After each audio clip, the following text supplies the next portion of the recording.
I don't fuck with you cause you disrespecting me. I go hard cause. Hey everyone, I hope you guys are doing good today. So welcome, welcome, welcome. It has been a lot going on. It has been a lot going on in these hip hop streets, but you know what? I'm here for it, bitch, okay? So let me make sure I have all my screens. I have a lot of notes. We're gonna get into some stuff concerning all this back and forth with Drake and Kendrick Lamar finally responding after 17 days. So I didn't get to make any content this past weekend because I was down in Atlanta. And I had a really good time. And shout out to Party Next Shore. Popular Party, I got a chance to meet him, and he's a tea sipper, and he was just so awesome, just a sweetheart. So thank you so much for giving me my flowers. You know what I'm saying? But it was very interesting because he posted a picture of me and him, and then, you know, people were like dragging my body, which is very interesting. Like when people like make fun of me for having skinny legs and things like that. But again, if I went to the Build a Thought workshop, y'all would be mad about that as well. So long story short, ladies, it doesn't matter if you get your body done, not done, if you're skinny, if you're fat, they always gonna have something to say. They're always gonna pick you apart. So, you know, it is what it is. But I appreciate all of the comments today that you guys left me on Instagram. It definitely made me feel better, you know, because it sucks. So I really be minding my own business. I'm like, why am I being attacked right now? But so I appreciate it, y'all. So we gotta talk about what the hell is going on social media. So, oh yeah, my office. Let me hit on because I know y'all like, what the hell's going on with the background? Okay, so thank y'all. Y'all like that white? Because I've been wearing a lot of pink lately. I'm like, I want to, you know what I'm saying, wear some white. Got my little white sparkly scarf thing on, you know, because I wore my black sparkly scarf hat when I was talking about the Drake beef. So I was like, let me wear the white for Kendrick. So I'm redoing my whole office. So yesterday the painter came. He painted the wall a really pretty charcoal. This wall in front of me is a really pretty eggplant purple. So I'm just revamping my whole office.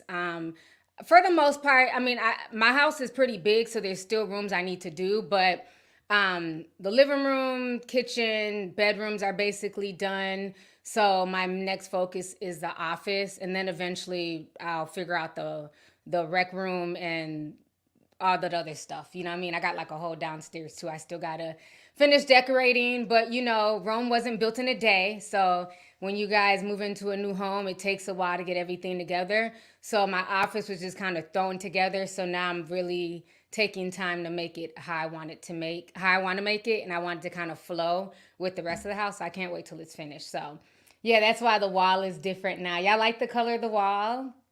Thank you so much. I'm glad you guys like it. That's awesome. So, child, I was minding my business. It was so funny because I was not expecting K Dot to drop at the end of April. It's now May 1st, so happy new month to everybody. Yesterday was nuts. The internet was definitely on fire. I wanted to go live yesterday, but I didn't want to go live until I broke down the lyrics. And, you know, shout out to y'all for like really enjoying my breakdowns.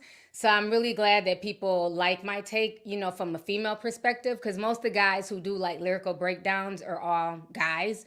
I don't think many females do it. So it's very humbling that so many people reach out like, you got to do a Kendrick Lamar breakdown like you did for Drake. So here I am. So I was up yesterday for like 3-4 hours, just like going through all his bars and trying to connect things and stuff like that. So I think I did a pretty good job. Me and my oldest son, we talked about it. You know, we kind of figured out the quadruple entendres in the song. So the boys definitely liked it. They're big Kendrick Lamar fans, so they were definitely here for this. Not rocking with Drake in this house, I guess. But yeah, they definitely loved it. I liked it as well. So we are definitely going to break this down. So shout out to everybody who's in the house. Come on in. Let me see here. Okay. We're going to go ahead and get started here. So let's start with just the name Euphoria. So let's start with that. So the name of the diss track is called Euphoria. And as the track opens, Kendrick Lamar is, you know, talking about, you know, like a euphoric feeling, and he's going in on Drake. Well, that also ties to Drake himself.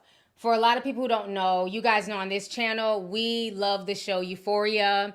Me and Emily have done several podcasts about Euphoria. We did a call-in show. So we were definitely on Team Euphoria on this channel. A lot of the young people put me on that show, and I was just shocked at what the show was about.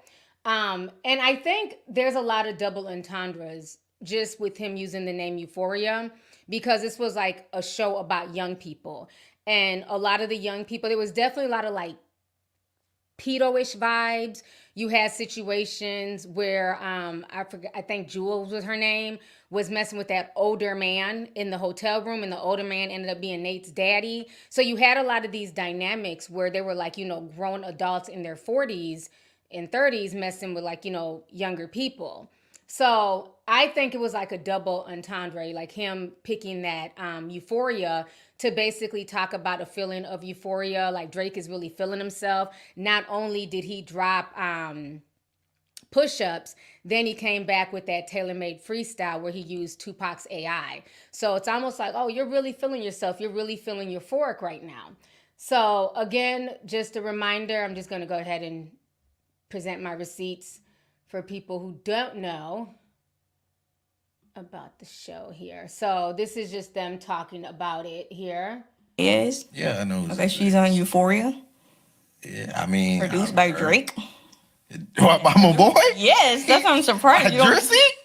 He's an executive producer Drake of Rogers. Euphoria. Yes. Aubrey Graham. Aubrey Graham. Okay. So he is an executive producer of Euphoria. So like I said, this can mean a lot of different things. It can mean a whole lot of different things. So let me go ahead and pull up the lyrics here really quick. I think we're going to do double XL.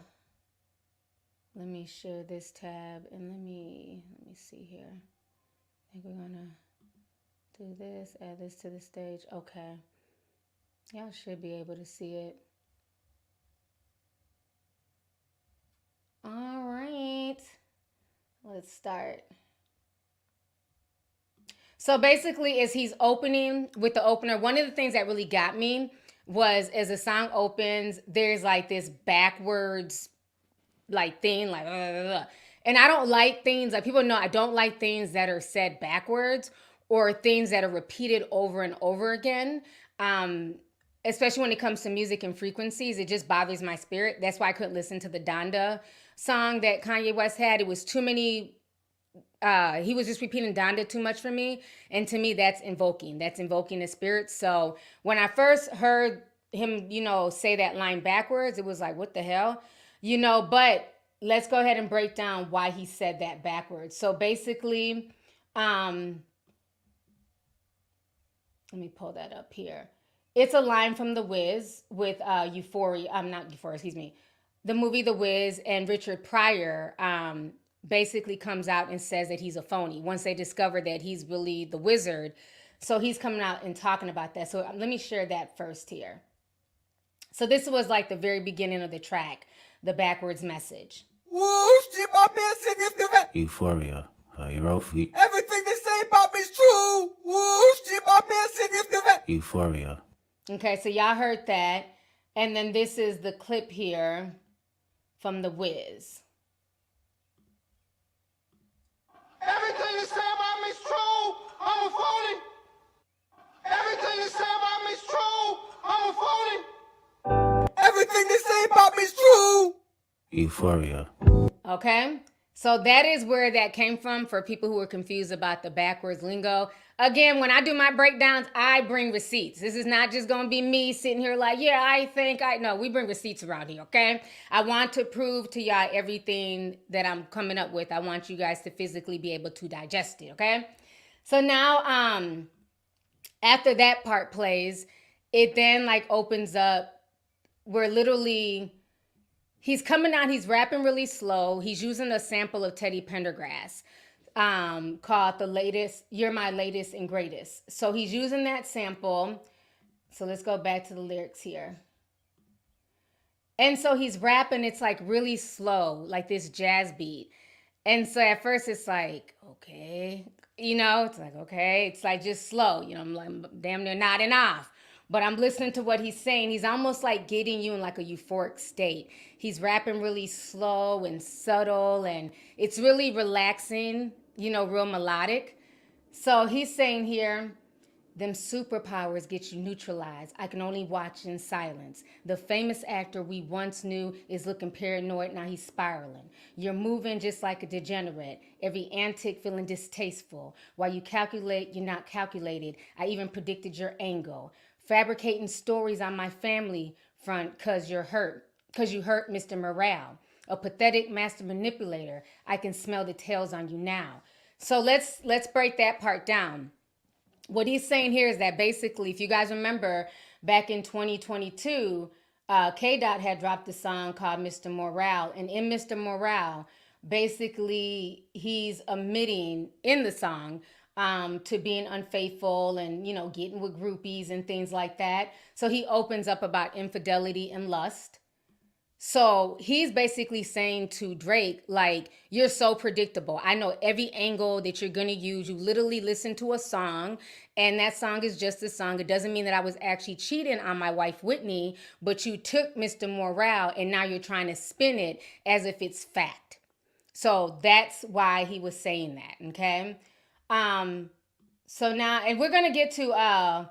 Amachi, you said, why are they beefing again? We're going to get to that. So just sit back, relax. Okay, I'm not leaving no time, so I'm going to break this all down, okay? We're going to get to why they're beefing and where all this started. So now let's go back to the lyrics. So now he says, you're a pathetic master manipulator. I can smell the tails on you now. You're not a rap artist. You're a scam artist with hopes of being accepted. Tommy Hilfiger stood out, but FUBU never been in your collection. I make music that electrifies them. You make music that pacifies them.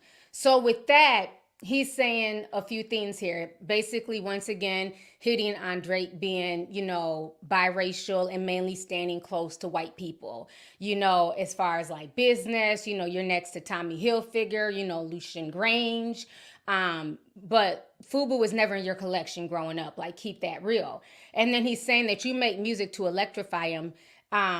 No, excuse me. He's saying that Kendrick says that he's making music to electrify people. You're making music to pacify people, which a lot of people would agree with. Kendrick is more of a deep thinker. When you listen to, a Kendrick album, it's going to be more deep. It's not ass shaking music. It's not club music. There's not really any pop features like that, but with Drake, he does stuff more for like billboards and, awards and things like that. He wants to make his stuff more commercial. So that's what he's basically saying in that. I forgot to share the tab. I'm sorry. Okay. Then he goes on to say, I can double down on that line, but I'll spare you this time. This random act of kindness, you're a master manipulator and a bitch. You a liar too, but don't tell no lie about me, and I won't tell no truth about you. Okay? So now let's break that part down. A lot of people were like, really like, oh my gosh, that's so dope. That's such a dope line. If you're a K-Dot fan, you know that line is something that he is referring back to. He's referring back to the Heart Part 4. Okay? So now this is like where the kind of the conspiracy comes in, right? So on the song, The Heart Part 4, he's basically going in, let me share my tab here. He's going in on this. Now this came out 7 years ago. Okay, so this is a 7-year-old song. But at the beginning of The Heart Part 4, he's saying, don't tell no lies about me, and I won't tell no truths about you. That's like the beginning of the song, like the chorus. And so in there, he starts going in. People don't really know at that time who he's going at, but we were all assuming that he was throwing either shots at J. Cole or Drake, okay? So in this song, The Heart Part 4, he says, my fans can't wait for me to sun your punk ass and crush your whole little shit. I'll be Big Pun, your punk ass. You a scared little bitch. Tiptoeing around my name, nigga, you lame. When I get to you, homie, don't tell me you was just playing. Okay? So then he continues. Hold on, I have to write it down because I can't play the song. Then he says, let's see here. Oh, I was just playing with you, K Dot. Come on, you know a nigga rock with you, bro. Shut the fuck up. You sound like the last. You sound like the last nigga I know. Might end up with the last nigga I know. You don't want to clash, nigga. I know. I put your foot on. Hold on. I put my foot on the gas. Head to the floor. Hopping out before the vehicle crash. I'm on a roll, yelling 1, 2, 3, 4, 5. I'm the greatest rapper alive. Okay. So that's like the next bar after this on this particular song. So now what is very crazy about this? This is why I think that Kendrick Lamar went back to this song in Euphoria to reference this, because near the end of the song, these are the lyrics. He says, I'll let y'all worry about a list. I'm on some other shit. A difference between accomplishments and astonishments. You know what time it is. Annie up. This is in forever. Y'all got till April 7th to get your shit together. Okay? Meaning, okay, at the beginning of that bar, he's taking shots at who now we're assuming is J. Cole. And he's saying that basically don't go on record trying to diss me and then come back like, oh, I'm just playing, bro. It's just for the industry. Then he says at the end of that song, like, you have until April 7th to get your shit together. So this is where the conspiracy comes in. On April 7th of 2024, okay, 7 years later, J. Cole does what? Jermaine gets on stage and he basically apologizes to K. Dot. He didn't want none of that smoke. So I believe that is why. You know, some people say it wasn't to Cole, but to me, that April 7th line, it references Cole because Cole apologized on April 7th. Drake didn't apologize. So I believe that is where, in the song Euphoria, that is why he came back to the Heart Part 4. That's why he said that. Don't tell no lies about me. I won't tell no truths about you. So that way the fans can go back and be like, damn, he said that in Euphoria. He said that in the Heart Part 4. And he also talked about the April 7th line. So for y'all who missed it, yes, that's what I'm saying. It gets really deep. A lot of this went over a lot of Drake fans' heads because they don't like deep stuff. They just want to dance and, you know, shake their ass. Nothing wrong with that. But like I said, I'm going to break it all the way down for y'all. So now let's go back here to the lyrics. So then, let's see here. Verse 2. He says, okay, so then this is when like the whole like track changes. It goes from the jazz sample and then that beat comes on and K. Dot just goes off. So he says, yeah, I'm out the way. Yeah, I'm low. Okay. Yeah, the island right here is remote. Okay. I'm thinking about no reaper. Nigga, I'm reaping what I sow. Okay. I got Benjamins and Jacksons all up in my house like I'm Joe. Okay. Hellcat made his own boy sit up and type that. They sell, they sow. Okay. Everybody want to be a demon till it's time to get chipped, till they get chipped by your throwaway. So what he was saying here is that basically Michael Jackson had that little mouse called Benjamin. He's saying that he's also in his home. He's reaping what he sows. So everything that he's worked hard for, he's basically enjoying the fruits of his labor. Then there was also a PSA back like a few years ago of Drake. He was in this PSA. Let me see if I can find it because I don't think I had pulled that up. Where basically there's a lot of violence going on in Canada at the time. So they kind of tapped Drake on the shoulder and they wanted him to be in this PSA where he was denouncing the violence in Canada. But Kendrick is basically saying that, you know, he's a hypocrite because he wants to talk about being on that demon time. Because y'all remember in Drake's diss, he was saying, you know, don't push me, I'm on my demon time. Kendrick Lamar is responding to that and saying, you know, you're talking about this demon time until, you know, things get real and then somebody gets hurt. Then you're over here crying about, you know, stopping the violence in your city. So he's referencing that PSA that Drake did a few years ago. I thought I had it, but let me see if I can find it.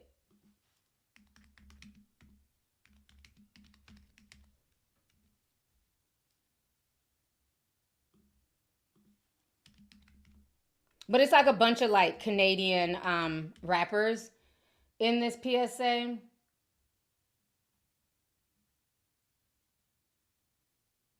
Yeah, I don't see it.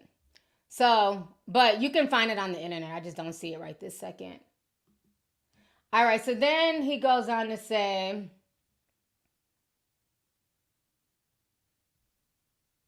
everybody want to be a demon till they get chipped by your throwaway. And I might do a show a day. Once a lame, always a lame. You thought the money and the power or the fame would make you go away. Have you ever played? Have you ever, okay? Nigga, let's play. Have you watched your enemies down like a poker face? Have you ever paid 500,000 like an open case? Well, I have. I felt that both, but I can come out straight. I hate when I rap, I talk about guns, then somebody dies, they turn into nuns. They hop online, like pray for my city. He faking for likes and digital hugs. His daddy a killer, he want to be a junior. You must have forgot the shit that they done. They mention must run in his family, but let's get shaky like I park your son. So basically in that part, I believe he's kind of low-key referencing not only like Birdman and Drake's biological father. He's saying basically you're not really about that life, okay? You've never had to pay money like on court cases for putting in work. You've never really shot anybody or hurt anybody. You've never gone through the criminal system, but you're talking like you're tough.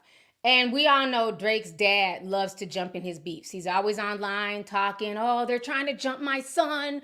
They're jealous of my son. Like Drake's dad is always getting involved in stuff. So he's saying, Pops better, fall the fuck back before it gets shaky like Parkinson. If you got Parkinson's disease, you shake and stuff. So he's saying that, you might want to fall back before I park your son. So I thought that was like a really dope double entendre. I was definitely feeling that. Yes, also a Jay Prince reference too. That's a good point. Also a Jay Prince reference because he also acts like, anytime there's smoke, Jay Prince is another person who also jumps in the fight as well for him.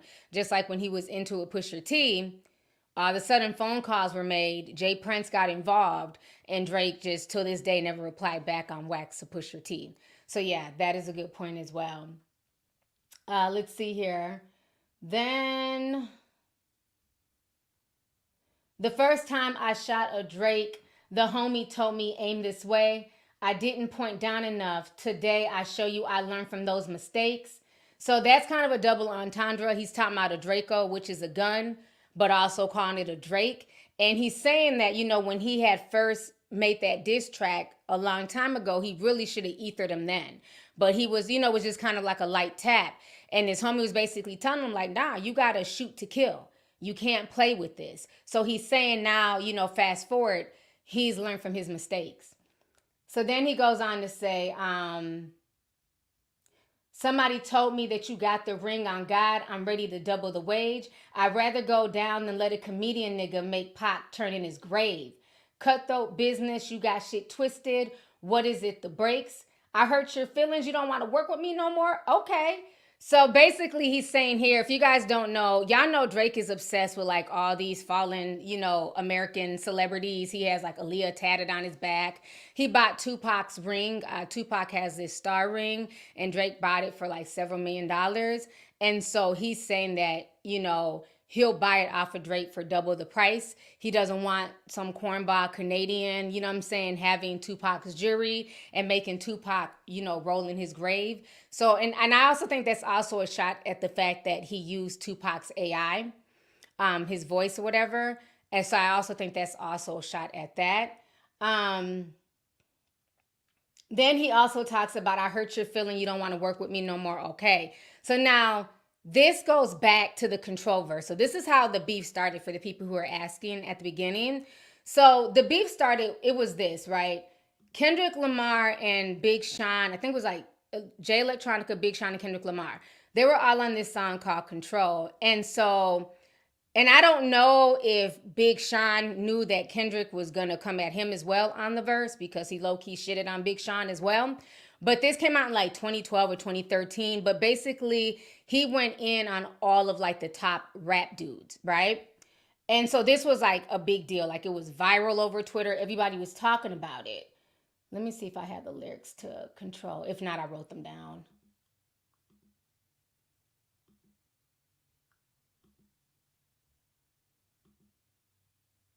Okay. I wrote them down. So basically in the control verse, he says, I'm usually homeboys with the same niggas that I'm rhyming with. But this hip hop and them niggas should have known what time it is. That goes for Jermaine Cole, Big Crit, Wale, Pusha T, Meat Mills, ASAP, Rocky, Drake, Big Sean, J Electron, Tyler, Mac Miller. I still got love for y'all, but I'm trying to murder you niggas. I'm trying to make sure your core fans ain't never heard of you niggas. Okay, so who remembers the control verse, right? So that was the control verse. And so when that went like viral, like people went crazy behind that verse. And, you know, everybody was cool with it. Like nobody felt the way, you know, they was interviewing Meat Mill. They even interviewed Big Sean and they're like, you know, he low key shitted on you on your album. But even Big Sean was he was a sport. Like, I'm glad to be mentioned, you know, with the greats. Meek Mill was like, you know, it's hip hop, it's competition. Like nobody really took offense to it. But then Drake felt away. You know, so Angie Martinez interviewed him and was like, you know, well, let's talk about the control verse. And Drake is like crying tattoo tears and saying it was harsh. And, you know, it just, you know, those words were harsh. Don't say stuff for social media and then be in my face. So we're going to watch that interview here. Let me go ahead and open this real quick. So we're going to listen to what Drake and Angie Martinez had to say here. Give me just a second. Okay, so this was him on Hot 97 talking about it. You should get into a rap battle. Yeah, you think so? Yeah, I think that would be great. I feel like that's just. I feel like those things are of the moment. Yeah, but you're qualified. Yeah, no, I'm. You know Oh no, what I'm saying? Like I'd hold it down. It'd be enjoyable. Yeah, but I do like I really do this like as far as writing goes, and it would have to be warranted because it would be scathing. The bars would be scathing. I can't just do it out of. I can't be the first one. You know, I'm always Ian. You wouldn't do it for sport ever? Like just to call someone out. Like after Kendrick's thing, you wouldn't. I noticed you didn't really get into that too much. So I just like I don't know. It just wasn't real to me. It's like I saw him after that, and it was just like love. So it's like, was that real or was that just like for the people? You know what I mean? I think it's a sparring kind of sport. Yeah, so but you're not at the into same that. time, it's like, you know, then let it be real. Then, you know, I mean, because those were harsh words, right? So it's like. You can't just say that and then see me and be like, yeah, man, what's up? Pretending like nothing ever happened. Like, that's not real. To me, that's not like the nature of battling. I mean, there's passion behind it. There's anger behind it, you know, and I personally enjoy making like great music and bodies of work over like being the talk of Twitter for like 5 days, you know. Over, All right, child. So he was definitely in his feelings.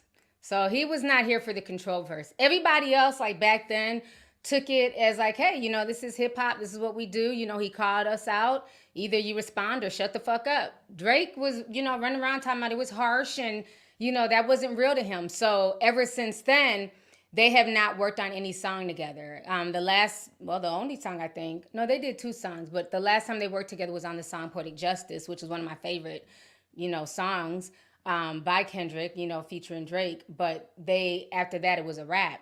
So that's what Kendrick is saying, like, okay, so you don't want to work with me? Okay, and so let's go ahead and go back to the lyrics here. Give me just a second to pull them back up.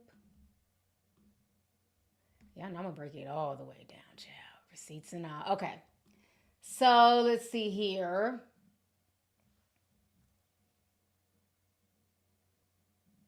Okay, I hurt your feelings. You don't want to work with me no more? Okay. Yet still goes left and I see 2. Okay. Yet still goes left and I see 2 of them kissing and hugging on stage. That was a shot at Drake and J. Cole, aka Jermaine, because remember, they're on tour currently, hugged up and, you know, being best friends. So Kendrick, even though J. Cole apologized, go ahead and open this real quick.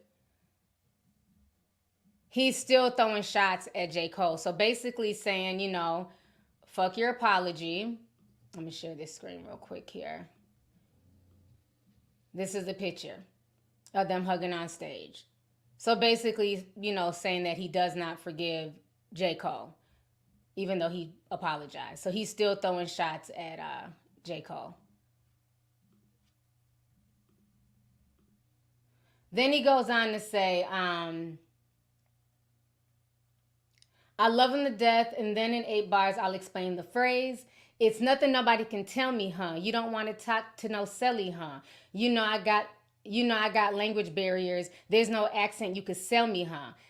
Yeah, Cole and Aubrey know I'm a selfish nigga. The crown is heavy. I pray for my real friends. If not, I'm YNW Melly. Okay? So basically, he's saying, once again, taking shots at the both of them and saying that the crown is heavy. He's the king. You know what I'm saying? He's the king of hip hop. And saying that he doesn't really consider any of these people his real friends, because if those are what real friends are, then he's YNW Melly. And we all know, Mr. Murder on My Mind is currently sitting in jail. I don't know, like he was on trial. Then it was like some type of, he wasn't found guilty. I think they're going to do another trial. I think it was a mistrial or something like that. But long story short, he's being accused of killing his 2 best friends. So that is what Kendrick Lamar is referencing. So then he goes on to say, I don't like you popping shit at Pharrell. For him, I'll inherit the beef. Fucking with pushing P. Let's see if you push at T. Now, I like that he said the part about Pusher T. So with this whole situation with Pharrell was kind of crazy. I don't know if Drake wanted the job at Louis Vuitton. I'm not sure, because at that point, Virgil was like the head of Louis Vuitton. And then Virgil ended up passing away unexpectedly. So Louis Vuitton ended up making Pharrell the head of Louis Vuitton. So I don't know if Drake had applied for the position, but all of a sudden Drake started dissing Pharrell and going in on him. And so that is what Kendrick Lamar is referencing. But that bar, to me, for anybody, who's older, it also reminds me of Eminem's line in that song Toy Soldiers, and I used that in my last deep dive. But in that song Toy Soldiers, remember, he talks about inheriting the beef, 50 Cent's beef with Murder Inc. So I believe that, just inherited 50's beef with Murder Inc. So basically, Kendrick is making a play off of that and saying that he's willing to inherit Pharrell's beef with Drake. So let me go ahead and break this part down here and play you guys the video of basically Drake disrespecting Pharrell. Shots at Pharrell and Pusha T. Drake revealed that he bought Pharrell's iconic nerd chain, which is easily one of the most iconic chains in hip-hop, and according to Drake, he just melted it. Buying someone's chain just to destroy it is some devious work.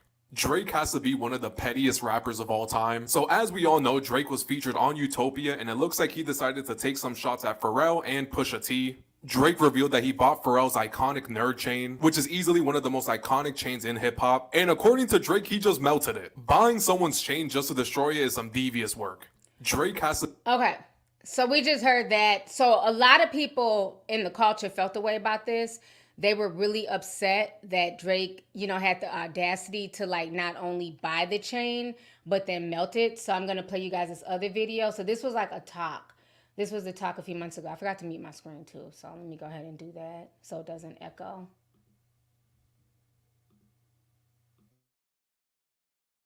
Took the melting the chains thing personal. The Pharrell chains, the Nego chain, that is kind of like a staple in culture. So the shit that I seen growing up that I thought was fucking dope, and you are talking about melting them down. You considering yourself like an icon and all this shit, and you take something that people like me who have grown up and we've seen, and it's like these things were amazing, and you talk about melting them down in a fucking verse. That is unbelievable to me. Okay, so you guys just heard what he had to say. So a lot of people felt the way. So Drake has been doing a lot of disrespectful things in hip hop as of late. So that is what Kendrick Lamar is addressing. Oh my goodness. Okay, Moneybag Mo is in the building. All I see is money bags. So Moneybag Mo just came through and she dropped $499.99. Thank you so much, Miss Mo. I appreciate you so much. Like, she always comes through and she just shows so much love. So thank you, thank you, thank you. Oh my God. Moneybag Mo for sure loves my breakdown. So I really appreciate you, sis. Thank you. So let me go ahead and pull back the lyrics here. So we're going to keep going. So then, okay, he says, fuck all that pushing P. Let me see you push up. Let me see you push your T. Basically saying, let me see you respond back to push your T. Then he says, you better off spinning him again if you think about pushing me. He's Terrence Thorne. I'm Terrence Crawford. Yeah, I'm whooping feet. So basically what he's saying there is that Pusha T's real name is Terrence Thorne. That's Pusha T's real name. So he's saying, you're better off spinning the block and going against Pusha T. You're not going to whoop me in a battle because I'm Terrence Crawford. For y'all who know sports, y'all know that Terrence Crawford is one of the top boxers right now. He's undefeated. He's number one. Even Floyd Mayweather has had to give Terrence Crawford his props as well. So Kendrick Lamar is basically saying that, you know, he's willing to like whoop feet. He's willing to whoop Drake's ass like Terrence Crawford. And then that's also double entendre because Terrence Crawford is also, he's also had beef with another boxer, Jared Boots Ennis. So a lot of people have been expecting them to fight. So boots, feet. So that's another double entendre as well. So then he goes on to say this.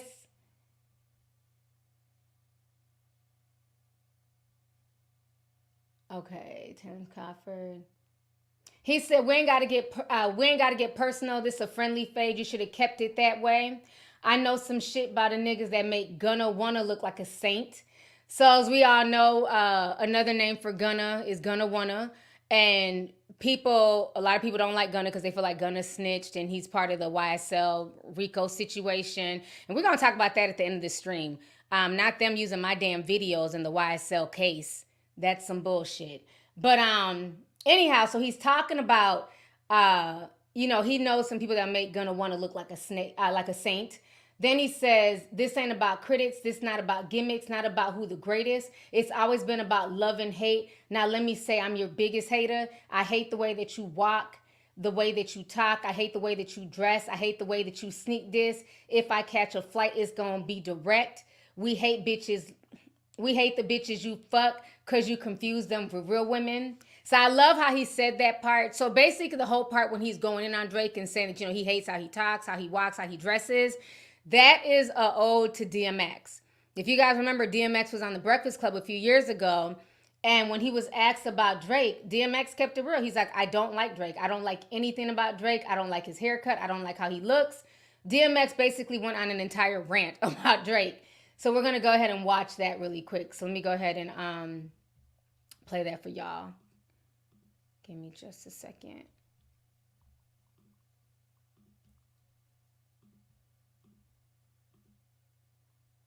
Okay, so this is the video. What about Drake? You like Drake? No. My man. He even say, that's my guy right there. No. That's why X is necessary in the game right there. And then why don't you like Drake? I don't like anything about Drake. Mom, I don't like his voice. I don't like what he talks about. I don't. see, I be trying to tell these people. I don't like the way he walks. Like nothing. I don't like his haircut. I might just let me shut up. I'll just stop right. All right. So that is what DMX had to say about Drake. So that is what Kendrick is referring to. So it's not just Kendrick just hating, you know, that's what all the Drake fans are saying. He's just hating on Drake. He's jealous. He's basically paying homage to DMX, who has passed away and who did not like Drake. Now, somebody in the chat says, LOL, DJ Academics used one of your videos during a stream too. And did he try to act like he didn't know my name? Because he'll use my clip and then act like he doesn't know. I'm just the tea lady, like that fake ass shit. But thank you. They all do it. They'll use my clips and be like, oh, the blogger girl. But anyhow, so let's go back to the lyrics here. So let me go ahead and pull that back up. So then he goes on to say this. I love the part when he says, we hate the bitches that you fuck because they confuse themselves with real women. And I think that's kind of a double entendre. A lot of the women that Drake fucks, it's very hypocritical to the type of music he was making initially. When he first came out, he acted like he really wanted a wife and he wanted to settle down. He just wanted a good girl. You're a good girl and you know it. You know what I'm saying? And so he had a lot of us fooled. He had me fooled, okay? Then all of a sudden, you know, there's all these rumors about Drake smashing strippers and getting strippers pregnant and raw dogging them. And so it's like the persona that he was trying to put out in his music was not the real Drake. And so Kendrick is saying that, you know, a lot of the women that you mess with, they're not real women. They're not women who carry themselves, you know, with respect. Not saying that strippers or IG models, you know, don't have respect for themselves, but you know, that's not how Drake was introducing himself initially when he was making music. He wasn't making music for strippers. He wasn't rapping about going to the club and banging strippers. He was talking about good girls. And so another way that can fit is the fact that Drake likes young girls. Drake has been tied to many young girls. I think like a year ago, if I'm not mistaken, he was tied to an 18-year-old female, and that caused a lot of controversy. Let me show y'all this. Bella Harris. Who remembers when he was dating Bella Harris? And she had just turned 18, and legend has it, he had been kind of friends with her since she was 16. So they dated for a short time, and then all of a sudden he wasn't with her anymore. So he's been kind of attached to a lot of like really young girls. So I think that's also double entendre that Kendrick is spitting, saying that a lot of the women that you're dating, they're not really women in a way that they're not really classy. They don't carry themselves like grown women. And then in other words, you date really young girls that most people would not consider women, because as we know, the brain is not fully developed until you're 25. So I think that was a double entendre as well. Okay. So let's go ahead here. I'm going to keep going. Let me share my screen again. Give me just a second.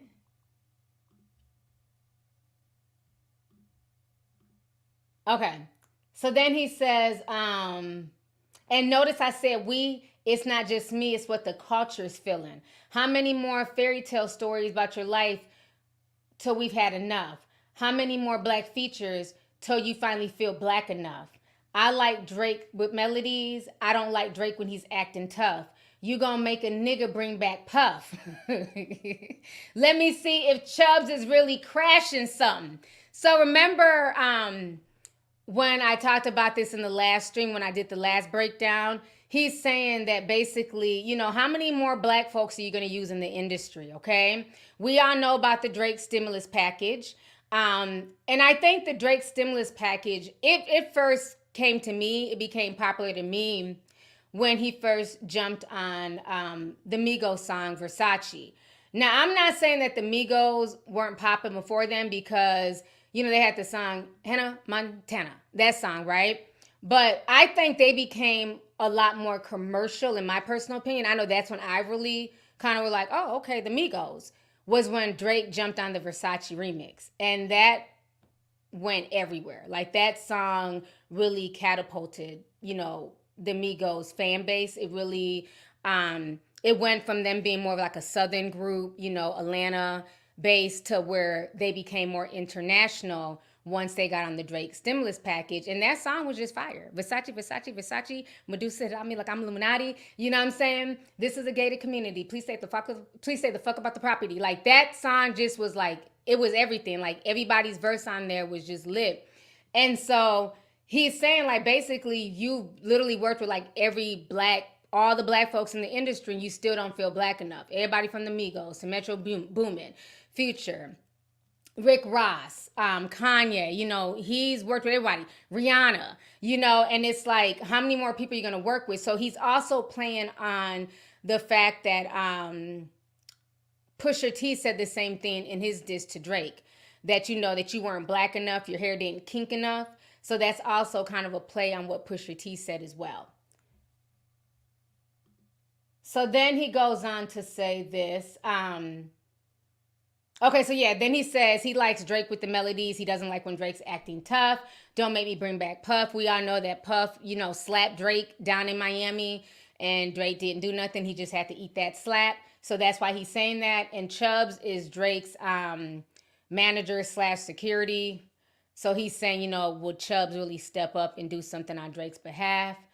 Then he goes on to say, yeah, my first one's like my last one. It's a classic. You don't have one. Let your core audience stomach that. Didn't tell them where you get your abs from. V12, it's a fast one. Bow, bow, bow. The last one, headshot for the year. You better walk around like Draft Punk. So you guys all know what Draft Punk looks like. They walk around like astronauts with those big helmets on their head. And so he's basically once again stating that Drake has had work done. And people have talked about this for the past few years, that Drake has gotten work on his body. He's gotten his stomach done. A few years ago, his stomach was a little bit flabby, but now he got like these abs. And the V12 is the machine that they use during plastic surgery to etch abs on you. So Kendrick Lamar is spilling some plastic surgery tea, and I'm here for it. Then he goes on to say, in verse 3, he says, "A top dog, who the fuck he think he playing with? Extortion is my middle name as soon as you jump off the plane, bitch. I'm allergic to that lame shit. Only know you being famous. Yachty can't give you no swag neither. I don't give a fuck who you hang with." So in this verse, he's basically reiterating that him and Top are still cool, because remember in Drop and Give Me 50, Drake was insinuating that Top and Kendrick Lamar, they no longer have a relationship ever since Kendrick Lamar left TDE and started his own label. So basically, Kendrick is, reiterating to the world that me and Top are still good. You know what I'm saying? Like, what's up, Top Dog? Who the fuck he think he talking to? So that's what he's saying in that bar. And he's saying that, his extortion is his middle name because, once again, that's all they do in Cali, honey. They love to extort people. You got to pay your little checking in fees. But like I said, and that's what Kendrick is basically playing on. Like, when you jump off the plane, you're the one being extorted, because when you come to Cali, you have to check in. You got to pay us, money when you come to our city. So that's what Kendrick is saying. Then he also goes on to say, "I'm allergic to lame shit. Only you like being famous. Little Yachty couldn't give you no swag either. I don't give a fuck who you hang with." Now, if you guys don't know, Drake has been hanging really hard with Little Yachty. Even I think like a week or so ago, after he came out with the second diss track, Little Yachty's reference track, rapping a song that Drake dropped, came out bar for bar.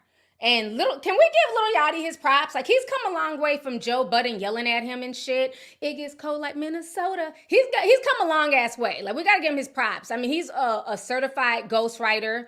You know what I'm saying? He writes for a lot of people, even the city girls. He's really been doing his thing. So Drake has been hanging really tough with Yachty. And now it kind of makes sense, the people that he's hanging with, like Yachty, Sexy Red. He's no longer hanging with like the top people. Not saying that Yachty's not up there, but you don't see Yachty hanging with like the Rick Rosses and the Kendricks and J. Cole's. He's kind of in his own lane. He's kind of doing his own podcast thing. So it is interesting that Drake is all of a sudden running with Yachty. So that's what Kendrick Lamar is saying. Like, I don't care who you hang with. You're still lame. Then he repeats the chorus. "I hate the way that you walk, hate the way that you talk, hate the way that you dress. Surprised you wanted that feature request. We got some shit to address. I even hate the way that you say the word nigga, but I guess it's just me, I guess." Okay? So what people are saying, rumor on the internet is the song First Person Shooter with him and J. Cole, that was supposed to feature Kendrick Lamar. They're saying that Drake literally wanted to bury the hatchet because they've been throwing subs at each other for the past 10 years. All three of them, actually. You know what I'm saying? Jermaine included. They've all been throwing subs at each other. So basically, Drake was like, what better way than to get all our fans to come together, bring all of us together than to have all three of us on one song.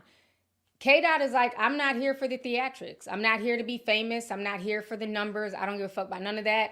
I'm not working with neither one of y'all. We got some shit to address. Y'all been sneak dissing. I've been sneak dissing. So why jump on an album together and act like everything's all good? So that's what he's saying there. And then he goes on to say that he hates when you say the word nigga.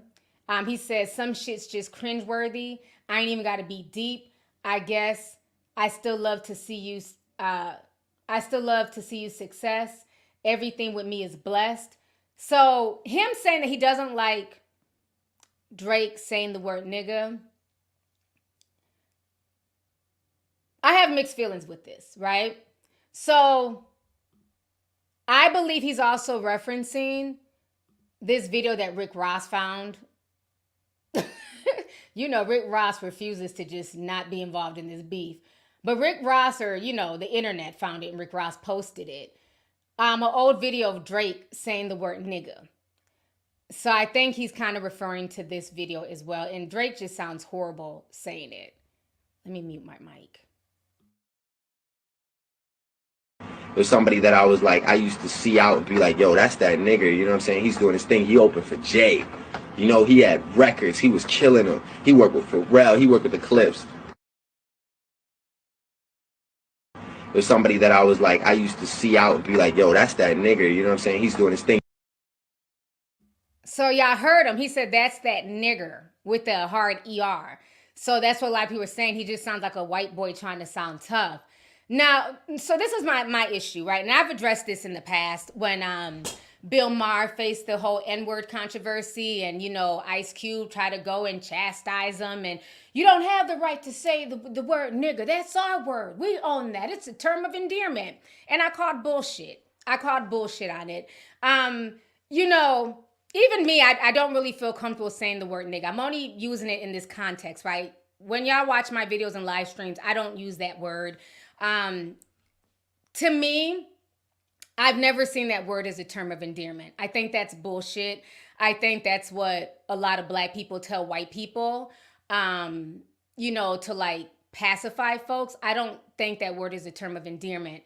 I grew up in the hood, and anytime I heard people saying the word nigga, it was not, you know, like every now and then you might be like, oh, what's up, my nigga? But for the most part, people are like, oh, you know, what's up, home? You know, what's up? That's my homeboy right there. What up, cuz? What up, blood? What up, Brody? You know what I'm saying? Like, those are the words that people kind of use in place of the word nigga. To me, when I hear the word nigga in the hood, it was always nefarious. You know what I'm saying? It wasn't really a term of endearment. It was always, somebody said I use it faithfully. You know, to each his own. I'm just saying for me, right? That's not really like a part of my vocabulary. If I do happen to use it, it's not a term of endearment. I don't address my friends like, what up, nigga? Like that, to me, that's cringy.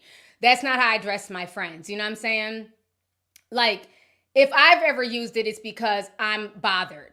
Like, these niggas play too much. You see what this nigga done did? You know, it's like, it's always because of like something bad.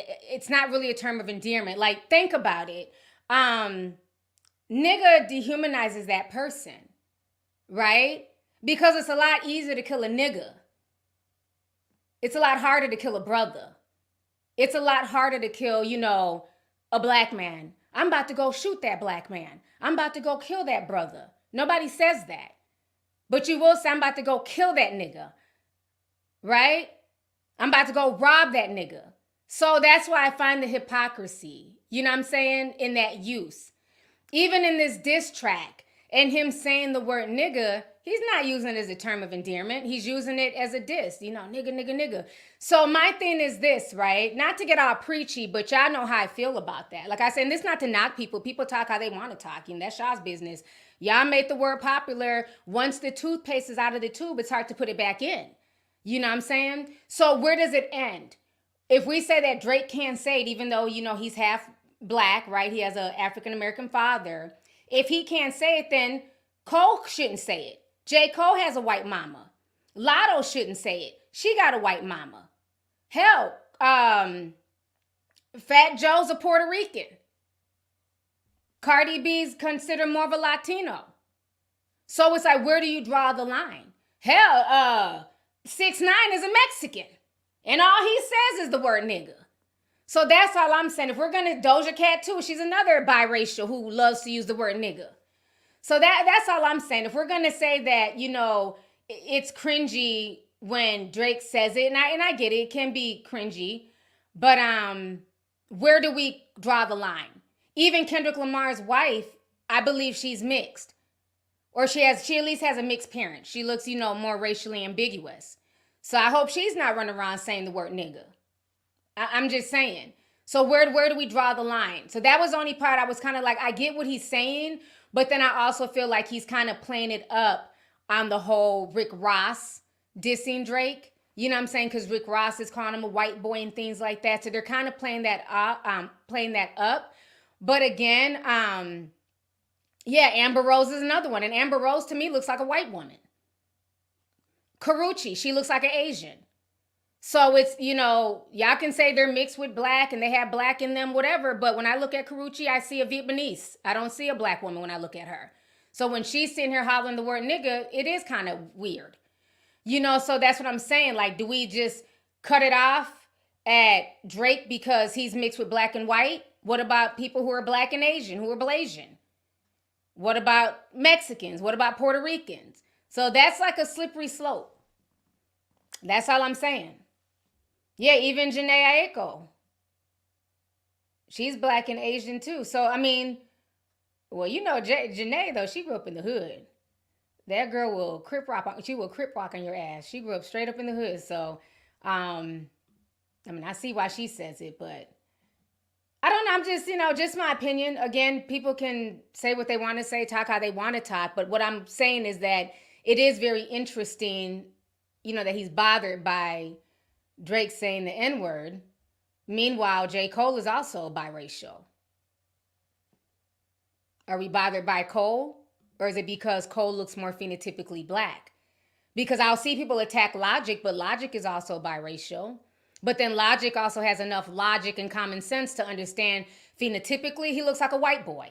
So like he says, when I use the word nigga, I'm around my niggas. I'm around people who understand that I'm black, that I have black ancestry in me. If he's in a crowd of people that he doesn't know who don't look at him phenotypically as black, he's not going to say the word nigga because he might get his ass whooped because he looks like a white boy. So that's the only thing.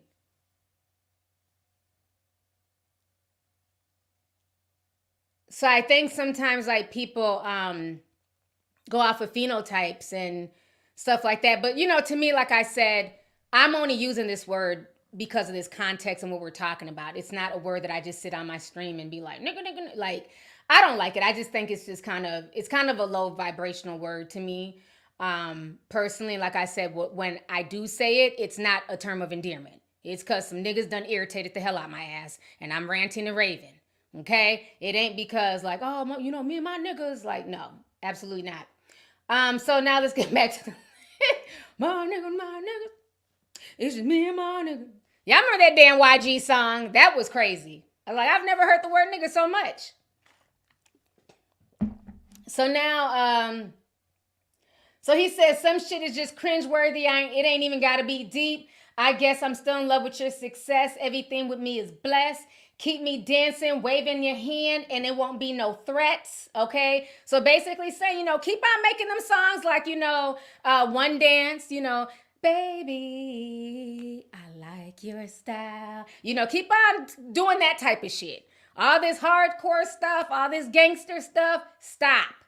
Make me dance and wave my hand and, two-step and all that stuff, Drake. That's what, basically Kendrick is saying. Stick to the soft stuff. Stop trying to be hard, okay? Then he goes on to say, I know they be calling you boy, but where's the man? Because I ain't seen him yet. Matter of fact, I ain't even bleed him yet. Can I bleed him yet? So this is kind of like a double entendre. Drake calls himself the boy. There's even a picture with him and his old friend, child. We keep receipts around here.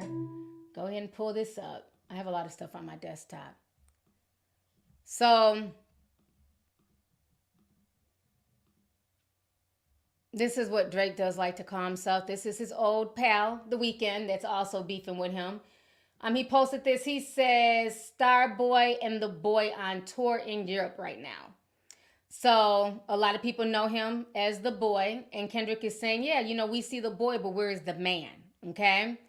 Then he goes on to say, let's see here. Can we bleed him yet? And I think that's kind of like a double entendre. This is how I'm taking it. Almost like saying like, Drake is pussy. You know what I'm saying? And, the P word. Can we bleed him? You know what I'm saying? Bleed, put. That's how I take it. So then he goes on to say here, matter of fact, I ain't even bleed him yet. Can I bleed him yet? When I see you in Sexy Red, I believe I see two bad bitches. So that's why I feel like that bleed him part, like he's saying, I'm not even going as hard on him as I could, but him saying bleed him, and then in the next line saying when he sees him in Sexy Red, he sees two bad bitches, basically saying Drake is pussy, pussy bleeds, Sexy Red's a female, females, you know what I'm saying? And I have a little montage here of him and Sexy. They do look like two bad bitches, though. We're gonna look at these pictures of Drake and Sexy here. I still find this whole situation with him and Sexy just odd to me. I don't get the connection, but okay. So he got his tongue out. They look like two bad bitches. She's texting. They just look like two bad bitches together. Very strange. For example, like if somebody wakes up earlier than me and like busts the blinds open, or like if somebody's just on their phone but like taking calls and shit like in bed while you're if it's like if the bedroom turns into your office just because you woke up earlier than me, That's terrible. that's horrible to me. It's awful. It's insane that there are women that do that. People in general. I mean, I would hope it's only women that. But like you were like, I didn't. Okay, Drake. So like I said, he's been hanging out with Yachty a lot. So I played that clip because that's going to go into the next verse that's coming up, where people are questioning Drake's sexuality. Yachty's like, I would hope it was women. You talking about people in general. Who the fuck you got in your bed in general, Drake? Please let us know. Honey. So then he goes on to say, let's see here. When I see you stand by Sexy Red, I believe I see two bad bitches. I don't believe you like women. It's real competition. You might pop ass with them. So again, that's a reference to, Drake not liking women. That clip went viral a few months ago of him and Yachty on the beach and him talking about, people in general in the bedroom be on their computers. And let's also, I also believe when he says that you don't like women, just me thinking a little bit deeper, it comes off as a Nas reference. If you guys remember in Ether, when Nas was going at Jay-Z in Ether, he's because Jay-Z had a lot of like misogynistic songs, right? Like, big pimpin', spending cheese. Like a lot of Jay-Z's music back then was about bitches and hoes and stuff like that. So in Ether, Nas is saying like, do you hate women? Is it because they called you ugly? Like, so I feel like that was almost like a play on Nas. If y'all understand like the Ether diss, I feel like that was almost like a play on Nas when he says, you don't like women. Because Nas kind of said the same thing to Jay-Z. And then let's also not forget, Drake is sassy. He has beef with Megan Thee Stallion. He's beef with Rihanna. He's always blasting Rihanna, throwing shots at her. He's throwing shots at Serena, who's happily married to her husband. So Drake has done a lot of sassy things towards females. So I think that is why Kendrick Lamar is calling that out. So let's see here. So I found the diss here. Nas says on Ether, he says, you seem to be only concerned with dissing women. Okay? So that was one of the things that Nas was saying to Jay-Z. And I believe that was also the same thing that Kendrick is saying to Drake, because Drake tends to diss a lot of women. He gets called out for that a lot. So, just me bringing it back, honey. I'm gonna tie it into like a lot of stuff that I hear. So then let's see here. He goes on to say this.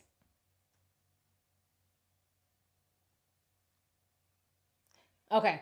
I believe you don't like women. It's real competition. You might pop ass with them. Now let's speak on percentages. Show me your splits and I'll make sure to double back with you. You signed to a nigga that signed to a nigga that said he signed to that nigga. Try cease and desist on Like That record. Ho, what? You ain't like that record. So basically, in this part of the song,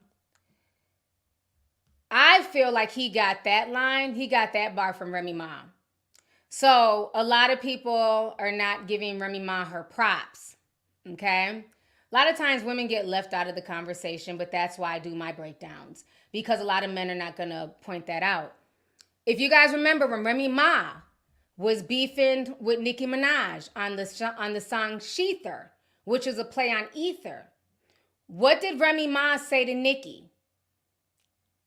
A lot of people forget about that. Remember on that bar, she said this.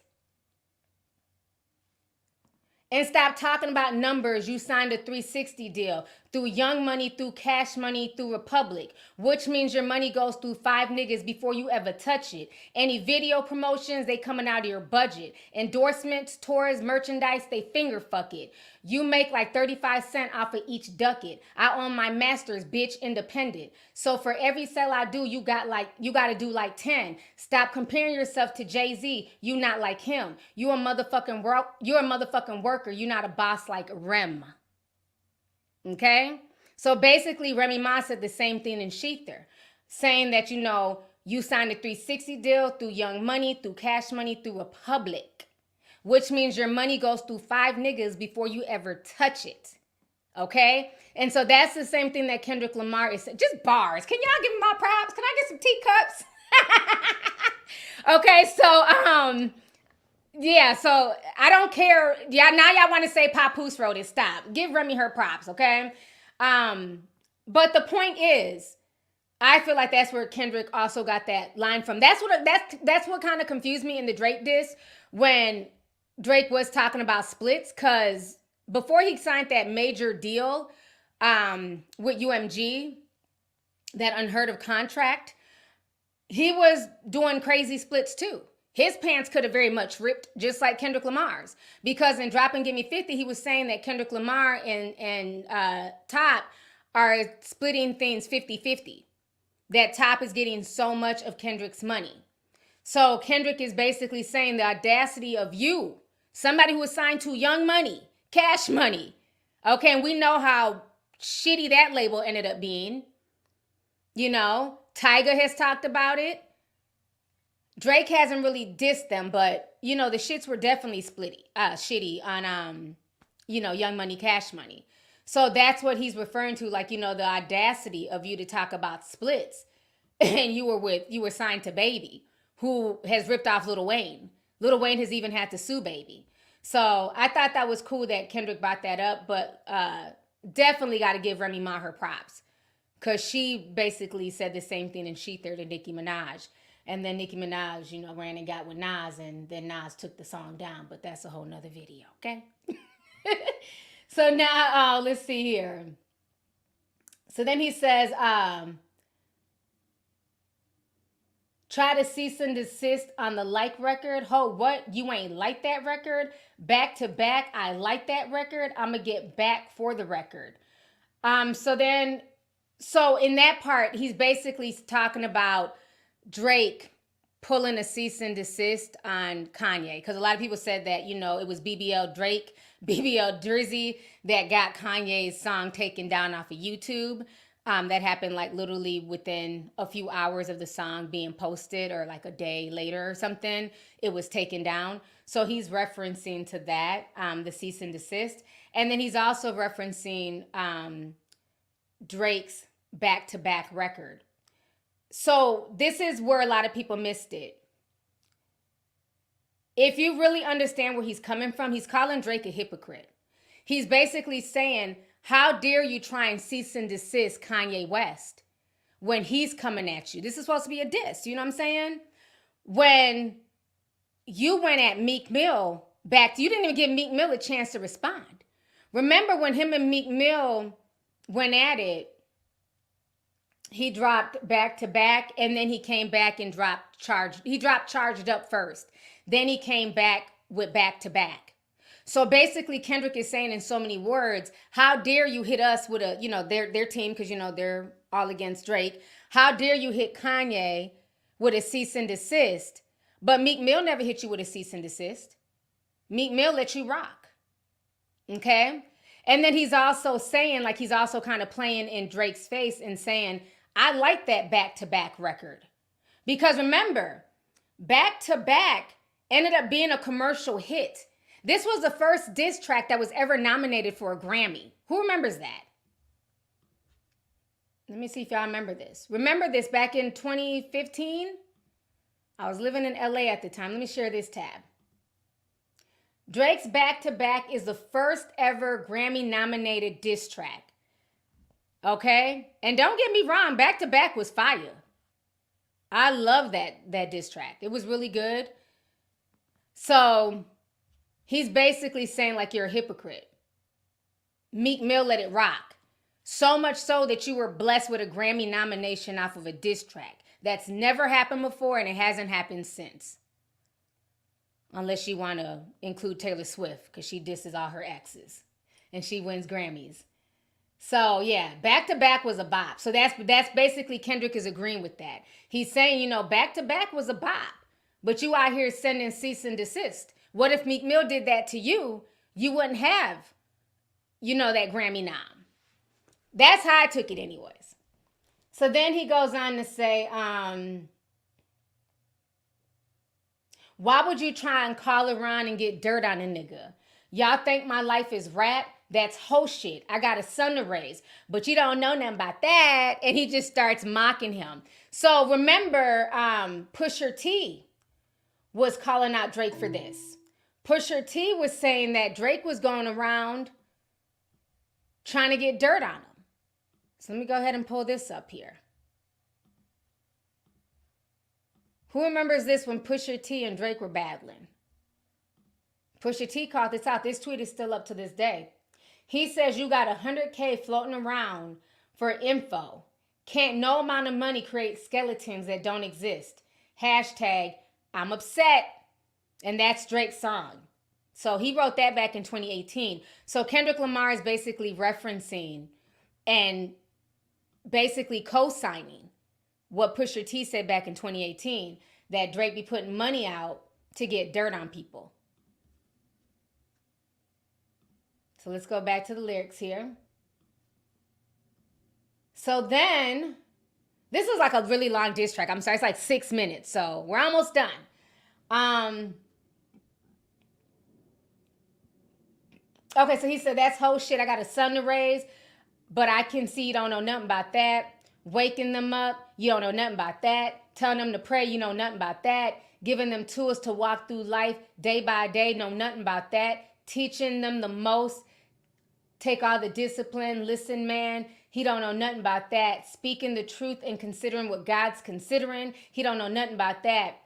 This ain't a 20v1, it's a 1v20. If I gotta smack a nigga that right with you, yeah, bring him out too. I'll clean him out too, okay? So basically in that whole bar, he's saying that, Drake is a deadbeat dad. It's been rumored, allegedly, that Drake does not take care of his son like that. He only uses his son for photo ops, like when he had him on the video that he did with like the barrettes and all that stuff. His son was in the video dancing. Basically saying like, you're not with your son's mother. So clearly your son is not being raised in the household with you. Kendrick Lamar is saying, I wake up. I'm in the same household as my wife. When I wake up, my son sees me every morning. My son is not spending half his time in Paris with his porn star baby mama, okay? So just throwing shots at him that Drake doesn't have his son full time and that Drake is a deadbeat father. Basically a play on what Pusha T was saying about Drake in the story of Adidon, where he said that, Drake is hiding this kid. He got this porn star pregnant. Nobody knows about the kid. Then he accused Kanye of spilling the tea to Pusha T, but it wasn't Kanye, it was his homeboy 40, who was pillow talking with a chick, okay? So that is what Kendrick Lamar is alluding to, that Drake is a deadbeat dad, allegedly, okay? Okay, so then the part where he's talking about this is not 20 versus 1, that is a response to Drake's diss where he's saying that, it's 20 versus 1. All these dudes are like trying to jump me right now. I haven't done anything but giving these dudes a #1 hit. No more Drake stimulus package. Fuck all these dudes. Rick Ross, Metro Boomin, Future, ASAP Rocky, Kanye. Hell, he even threw John Morant in there, and he's a basketball player, okay? So Kendrick is basically responding to that and saying, nah, this is not no 20 versus 1. This is a 1 versus 20 because I know you got ghostwriters. So basically, I'm not even battling you at this point. I'm battling you and your ghostwriters. So there we have it. And he's saying, you can bring your ghostwriters out. I'll clean them out too, okay? Then he goes on to say this. Tell Beam he better stay right next to you. Am I battling a ghost or AI? A nigga feeling like Joel Osteen? Now that's incorrect. It's not Joel Osteen. It's Haley Joel Osment. That's what he says. Those lyrics are incorrect. If you guys remember when Drake's song first came out, there was a lot of confusion. A lot of people were saying this is AI. This isn't really Drake.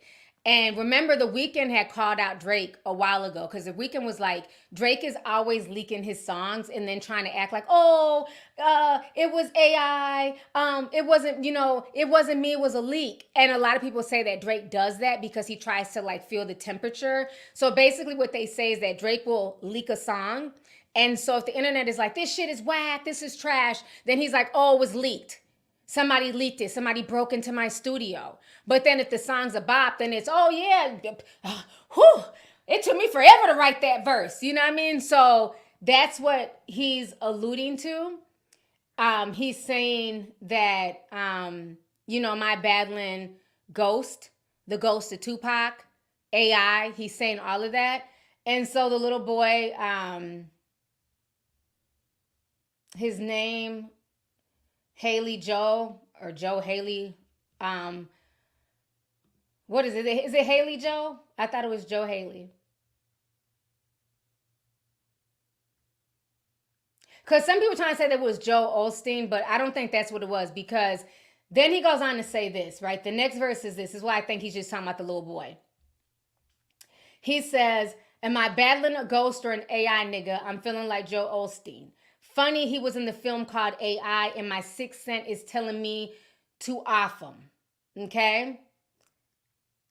The little boy, Joel, is the little boy from The Sixth Sense. I see dead people. Y'all remember that movie? I see dead people. And the whole time, Bruce Willis's ass was a ghost, okay? And he's also in the movie AI. So I don't think he's not talking about the pastor. A lot of people saying that he's talking about the pastor, Joel Osteen, but he's not.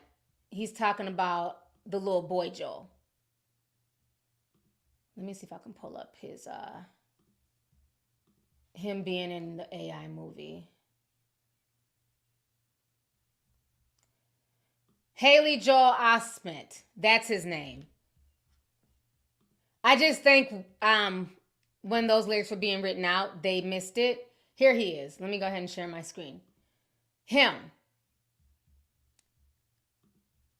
So he's older now, but that's Haley Joel Osment. I thought it was Joel, but yeah. So as you see here, this was him in The Sixth Sense. And then he was also in AI, Artificial Intelligence. And we watched this one year on Discord. So he's in that movie as well.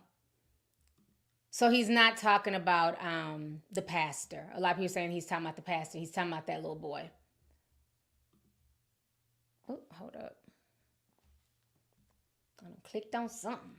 All right, so now let's go back to the lyrics. So now he says, and my sixth sense telling me to off him. I'm a blick nigga all in they coffin. Yeah, OVO niggas is dick riders. Y'all tell them run to America to imitate the heritage. They can't imitate this violence. So basically saying that, the whole OVO clique, they're fake. They want to take American, like African American swag, but they'll never imitate our violence. Basically saying like, he's from Compton, he's from Cali. They know all about like, the gang life, the real violence. They're really about that life. Canada is just a poor imitation of, Cali is basically what he's saying. Then he goes, what I learned is these niggas don't like the West Coast, and I'm fine with that. I push the line with that. Pick a nigga off one time with it. We can be in a 3-hour time difference. I don't speak on don't speak on the family, Crody. And it was funny because the way he kept saying Crody, he was saying it in a Canadian accent. Now this is where it gets crazy. Me and my son had to talk about this. So he's talking about the 3-hour time difference, basically talking about how the time difference in Canada, time difference from East to West Coast, and East Coast people not liking, West Coast hip hop artists. Then he goes, don't speak on the family, Crody. It can get deep in the family, Crody. Don't tell me about the family, Crody. Someone gonna bleed in your family, Crody. I feel like a real Canadian child. Then he says, I be in the New Hawk Kingdom eating fried rice with dip sauce, blammy, Crody.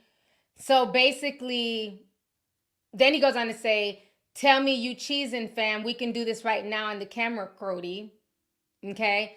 So the reason why he's saying Crody so many times, that is where the quadruple entendre lies. Okay? That is a response to Drake. Remember when Drake came out with the second diss track, the one that he did with Tupac and Snoop? He says in there, like, when you come, you better come hard. You better have some motherfucking, quadruple entendres in that bitch. Drake was popping his shit, okay? I'm not even mad at Drake. He was popping his shit on that diss track, right? So he was telling them, you better come hard. You better come, correct or go home. So, Crody, the way he said it, though, let me play the accent for y'all. Let me see if I can find it. It's funny the way he says it. His Canadian accent. Crody. They say a lot too. They be like, Shout out to my Canadians. We're going to listen to this real quick. I be a New Hawk King eating fried rice with a dip sauce and a blammy, Crody. Tell me your cheese. All right, so y'all heard how he said Crody, right? So this is where it's a quadruple entendre. So the first one we figured out is, okay, so in the Crody part, I have to write this down. So Drake has a cat named Crody. For y'all who don't know, he was talking about this on TikTok. Once again with his new BFF, Yachty. So this is where he's talking about this cat name. Is this the one we talking about the cat? Hold on, let me see. It might be. Hold up. Because I thought he was talking to a white dude when he was talking about his cat, Crody. We're going to play this real quick. Let me see. For example, like if somebody wakes up earlier than me and like... No, that's not the one. Hold up. I got another link. Let me see if I have it here.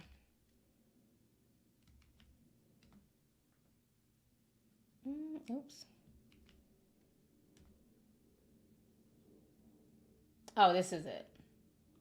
Yeah, that's my cat right there. Maybe for all the, you did it for all the dogs. Maybe This is next, for all the cats. This is for all the cats. Yeah, that's my cat's name is Crody. We have a cat as well. Crody. Crody. Crody. Crody. You gotta say it like that though. Crody. Crody. Yeah, exactly. Thank you. All Cheers. right. Cheers to Crody. All the cats in the background too. That's a good look. Okay, so y'all just heard that. So he's talking about his cat named Crody. And so another word once again for cat is pussy, right? Pussycat. So once again, he's basically calling him a pussycat. So that's one of the entendres that I picked up, why he keeps saying, Crody. And then another word in Canada, the word Crody is also another word for homie. So let's pull up this here. The meaning of crudity.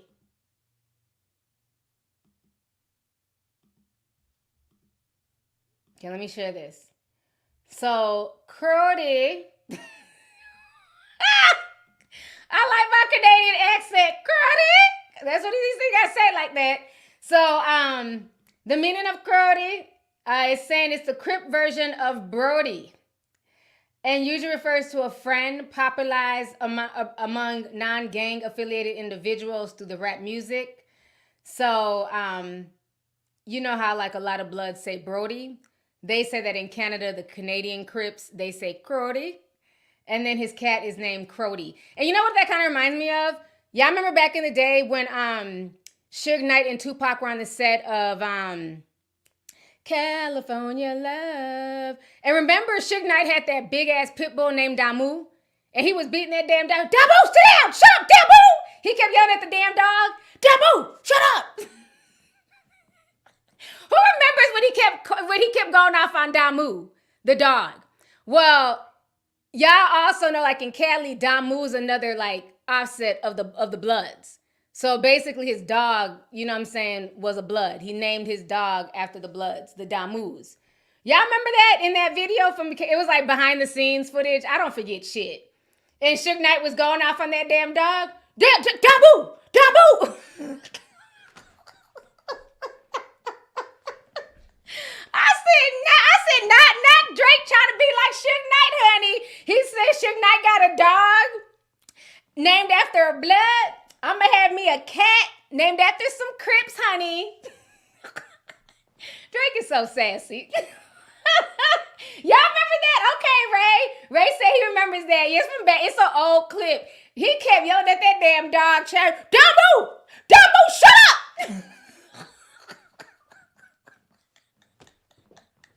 Y'all know Suge Knight ain't got no chill. He was grabbing on his collar and shit, about to whoop that damn dog's ass. I said, damn, poor Damu. He better act right. You know Suge Knight like to whoop ass, dogs included, child. So when I heard that, it reminded me of that whole scene. I'm like, okay, so Drake, you trying to be like Suge Knight? I see you, Pooh. I see you.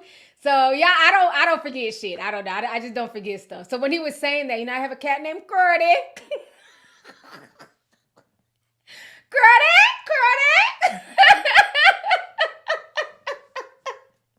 Meanwhile, Suge Knight had a dog named Damu. You can't make this shit up. I love hip hop. Okay, so now, so that's where the quadruple entendres. So the last part of that entendre. So we got the cat. Plus he's basically calling Drake a pussy, because that's another word for cat. And then he's also saying, the reason why he's saying Crody so much, I believe he keeps saying Crody because Crody's another word for homie. So he's basically saying, quit saying the word nigga. Okay? That's mine. That's us. That's an American thing. You need to just say Crody, Crody, Crody, Crody. Y'all get it? So, like, people miss that. Okay? That's why he kept saying Cruddy, Cruddy, Cruddy over and over again. Because he feels like you need to say Cruddy. You're Canadian. You need to use that. Quit saying the word nigga. Okay? Because the next line. Yeah, no, I be clouded when I be crossing my eyes. I don't know. I have no chill. So the next line, he says this. Hold on, we go back to the finale, right? So after he keeps saying Crody, he says this. Hold on, let me share this tab. Make sure y'all can see. Okay, y'all can see it. He says, okay, I be at that new hall. Okay, I read that. Eating that fried rice with dip sauce, blammy Crody. Tell me you're cheesing, fam. We can do this right now on camera, Crody. Hey, fuck y'all niggas. I don't trust y'all niggas. I wave one finger and dump on y'all niggas like, field goal, punt, y'all niggas. Stay punking y'all niggas. Ain't nobody ever took my food. Whoever was fucking with him, then fuck y'all niggas. Fuck the industry too. And if you taking it there, I'm taking it further. Psst, that's something that you don't want to do. and we don't want to hear you say nigga no more. Okay? So that is the entire breakdown. I can't believe it took me an hour and a half. That was a long ass song of this. So basically he's drawing a line, in the sand. Okay? Remember, once again, we're gonna go back in time. Tupac's hit him up. And hit him up, you know. First off, fuck you in the clique, you claim West Side. When we ride, come equipped with game. You claim to be a player, but I fucked your wife. We fuck on bad boys, niggas fuck for life. Okay, so in that song, you know, he's going at Puffy and Junior Mafia. And near the end, you know, Pac is popping his shit. And he's basically saying, I told the host East Coast it had nothing to do with none of y'all. This was between me and Bad Boy. But then everybody wanted to jump in on it. Chino XL and Mobb Deep and, you know, whoever else jumped in. I think he talked about Nas too. And he basically said, if y'all are going to fuck with Bad Boy, fuck y'all. Fuck anybody who fucks with Bad Boy as a record label, a company, a crew. If you, the fans, fuck with Bad Boy, then fuck you too. Okay? I felt personally attacked. I'm like, well, damn, fuck us too. We ain't got nothing to do with this. I like both sides. You know, but I think that's where K-Dot got that from. You know, Tupac basically drawing a line in the sand saying, like, you know, if y'all gonna fuck with these East Coast dudes, then fuck all y'all, fuck Nas, fuck Chino XL. So Kendrick is saying the same thing. If y'all in the industry fuck with Drake, then fuck all y'all. That includes, you know, these big top executives like Lucian Grange. That includes all these, you know, rappers out here who want to side with him. Because for the most part, a lot of people are not really fucking with Drake. Like a lot of the big time rappers are not. They feel away. So he's basically drawing a line in the sand. So, and he's also basically throwing a shot at J. Cole. Like, J. Cole, you keep running behind Drake. Fuck you too, Cole. So, and then at the end, he says, don't say nigga no more. And that's how it ends. So that's why he kept saying Crody, Crody, Crody, like reminding him, like, you need to use the word Crody. Yeah. So I feel like that. So yeah, that's the breakdown. I hope you guys enjoyed it. It was a long breakdown, but I think, you know, like, again, like I said, this is how I interpreted it. People can interpret it however they want to, but this is how I took it. Let me see here. We got over 8,000 people in here. Shout out to y'all. Thank y'all for coming through. Somebody said Dolph is dissing Yo Gotti. I hope that ain't some like unreleased stuff. Somebody said, Crody, stand up. Okay, so yeah, so I think I'm gonna say this, all in all, I did like it. I did enjoy the entire diss track. I think social media is mixed. I think for the most part, a lot of people who enjoy hip hop, who want lyricism back in hip hop, really enjoyed it. If you're able to decipher, if you've been following this beef literally since like 2012, ever since the Control verse, like, we've been anticipating and waiting for this because they've been subbing each other for years. So it's like now they're finally addressing each other face to face, man to man on wax. Okay? Because for years it's been the females popping they shit. So now we have two of the biggest. But what I find very interesting, somebody says T needs to drop a rap album. That's what Party Next Door was telling me. He's like, when you gonna drop an EP or something? I can low-key rap. Y'all don't want me to like freestyle. All right, y'all not ready. But maybe I would drop like just like a single and see how that does. And then I'm gonna pull a Drake and just leak it and be like, I don't even know how that got out. And then if y'all like me, like, oh yeah, that's all me, poo. That's all. I'm glad y'all like it. But if y'all are like, boo, that's whack, I'm like, oh, it leaked. I don't even know how that got on the internet. I'm gonna pull a Drake. I sure am. I'm gonna pull a Drake. I'm gonna just leak it. And then I'm being the cut like, oh, what they say. I'm in the comments like what they saying in the comments. And then if y'all like it, I'm be like, oh yeah, that's all me, poo.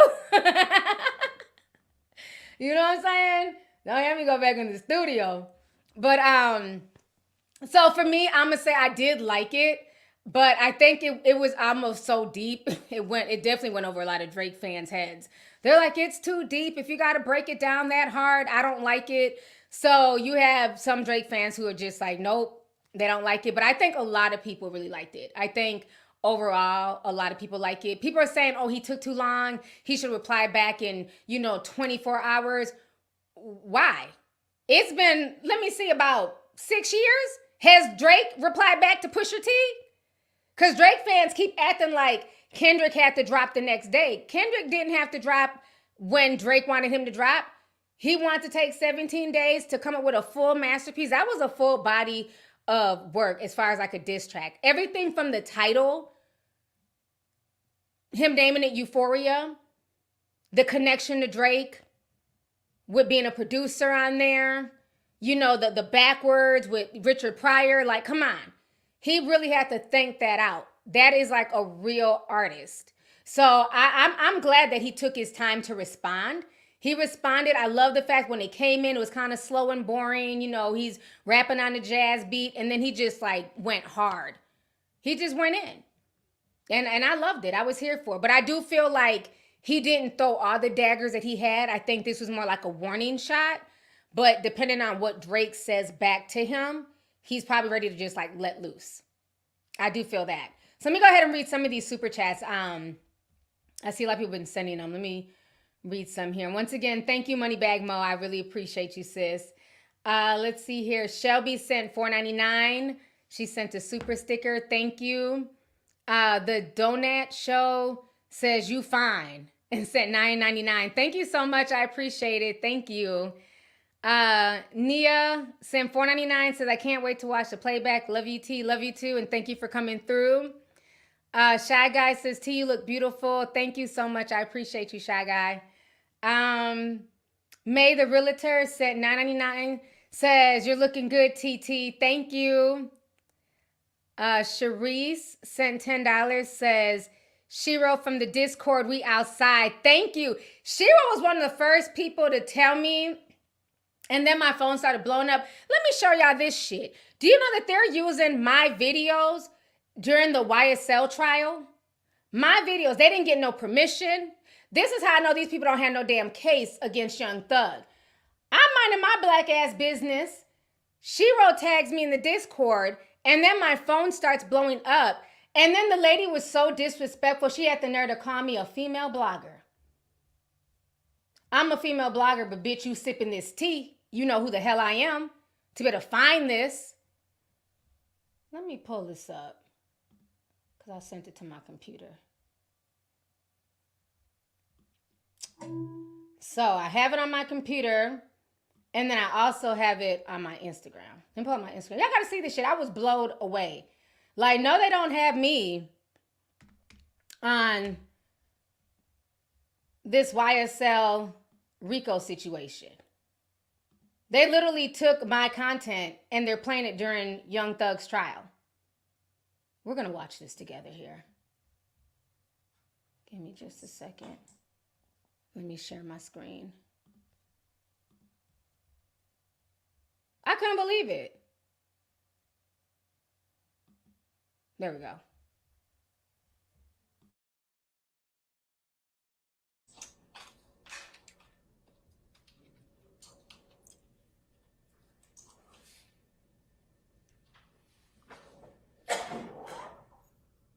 I was wondering what the hell this room is.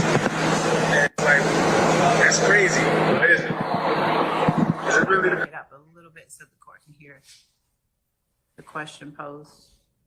That's my commentary. Really doing the Carter 6? I gotta ask you. I was wondering what the hell this room is. And like, that's crazy. Is it really the Carter 6? I don't know, cause Wayne coming out with more albums. So I don't know if he gonna name one of them the Carter 6.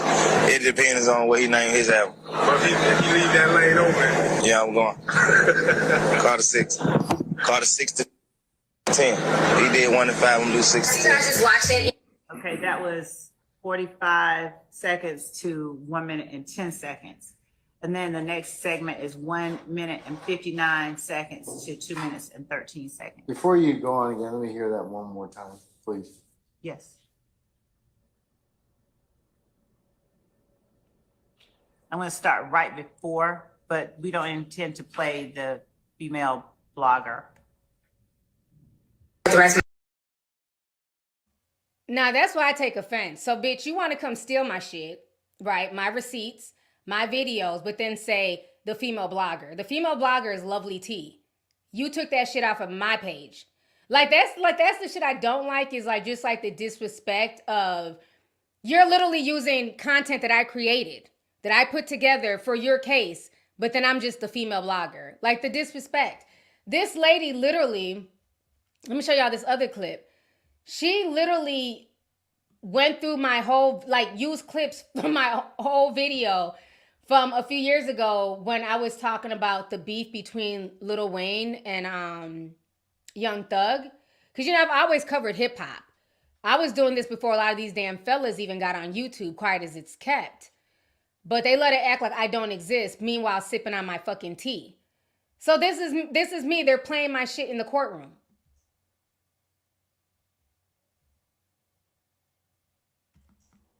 They put an end to the whole Carter 6 fiasco. Lil Wayne is suing Young Thug. So right now, Young Thug cannot come out with the Carter 6 album. And he basically announced that today on Instagram. Young Thug was really pissed off.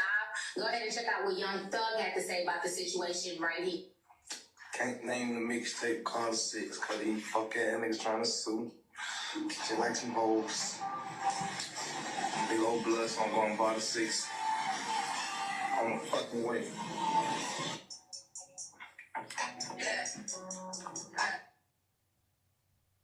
So at 4 minutes and 26 seconds, that's coming up. What's on the screen now is the portion that we've already shown the court, which was 2 Zulu. And meanwhile, Young Thug is looking like, the fuck? Like, not the crazy girl from YouTube. Like, what the fuck is she doing? I was blown away when people just started, like, my phone was blowing up. Like, do you know they're using your footage, your stuff in the Young Thug YSL Rico trial? And I'm like, no, I did not know that. I wasn't told this. They didn't ask my permission. None of that stuff. And so my thing is, how the hell is your case based off of my video from like 7 years ago? Like, they don't have a case at this point. If they're having to use my YouTube commentary, you mean to tell me you couldn't have subpoenaed MTV to get the direct clips? Y'all literally took the clips that because y'all not keep receipts. So they literally couldn't find the receipts anywhere. So they had to go digging through my videos, through my archives to find receipts to use at his trial. That is bullshit. And they did not get my permission. Just weird. So yeah, thank you, Sharice, for letting me know about that, because I had no idea that the trial was even going on at that time. And they were like playing my stuff. And then she'll pause and be like, yeah, and at 1 minute such and such, and at 4 minutes, literally my entire video, they're pausing and playing clips. But then she keeps calling me the female vlogger. Wow. I wonder if she would call, and I don't know, it's just at this point it's disrespectful. Because a lot of these outlets will use male hip-hop commentators, and they'll say their names. They'll say Vlad TV. They'll say Art of Dialogue. But then when it's me, it's female vlogger. It's like black women who are in this space, we never get our respect. It's crazy.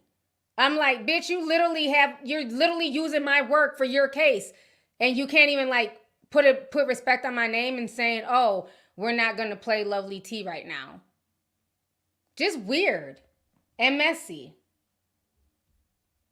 But yeah, I mean, that's how you know, like, honestly, I've been saying this for years. Whatever you put on social media can and will be used against you, you know? And so now they're trying to piece together a case against him based off of like him and Lil Wayne beefing 7 years ago on social media. Like, girl, I guess. Yeah, I think it's on, it's on YouTube, so they took it. But no, they didn't tell me they were going to use it. They didn't ask, but it is what it is. It is what it is. They can do what they want to do, but I just think it's disrespectful that they're going to use it, but then call me a female vlogger. That's my issue. You know what I'm saying? Somebody said she got a whole membership. Probably. Yeah, they wouldn't have done that to DJ Academics. They would have clearly stated his name and everything. And I get tired of that. Just like when I broke that whole situation with Cardi B and Offset when they were going through their divorce. And remember, we had like 20,000 people in this bitch, right? Sipping, taking notes. And then every single outlet was like a friend of Cardi B. Nobody would say my channel name. But that's how you know you competition. That's why they want to stifle me and act like I don't exist. But it's cool. You know what I'm saying? I have my own table. You know what I'm saying? I'm gonna create my own space. It is what it is. So I'm not tripping. They can keep acting like I don't exist, but I know that they know who I am. Cause if they didn't, they wouldn't be so pressed. Vlad wouldn't be, you know, taking down my Instagram page and demanding $4,000 to get it back and all types of weirdo shit. So yeah, I don't know. I just thought it was just trash because they definitely mention all of these men who do the same thing I do. They have no problem mentioning them, mentioning their channels and everything else. But when it comes to me, it's like, oh, just some black bitch on YouTube. You know, it's crazy, but it's cool because I get my flowers regardless. So I love my tea sippers, and that's all that matters. So let me go ahead and read some more of these super chats here. Let's see. Marquise says, don't forget to mention the Rico case in your clip was used as evidence. Yep, we're talking about that now, Marquis. Thank you. Nancy sent $100 super chat. Thank you so much, Nancy. I appreciate you. Thank you for the love and support, sis. Deja Williams sent $4.99, says, hey, T, you made my day. I've been in ICU due to me having a seizure after taking CBD tincture. Oh, wow. I'm sorry to hear that. I'm glad you're doing better. I hope, you know, speedy recovery for you in ICU.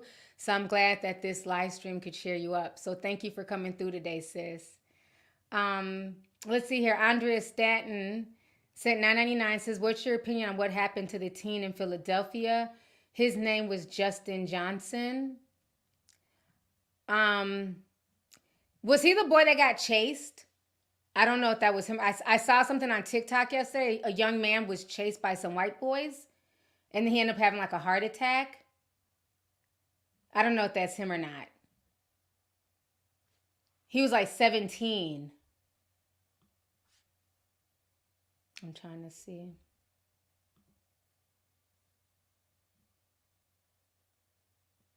Somebody said in the chat, they did mention DJ Academic's name. But that's what I'm saying. Like, they always do that. Yeah, they'll also mention Lovely Joe as well. Lovely Joe Budden. So, yeah, okay, so maybe it wasn't him. I'm not sure then. I got to look it up, so I don't want to speak on something I don't know. I thought it was a young boy that was chased and he ended up dying, but that may not be him. Let's see here. Clara B. Sim 499 says, I turned my family, even my baby, into tea sippers.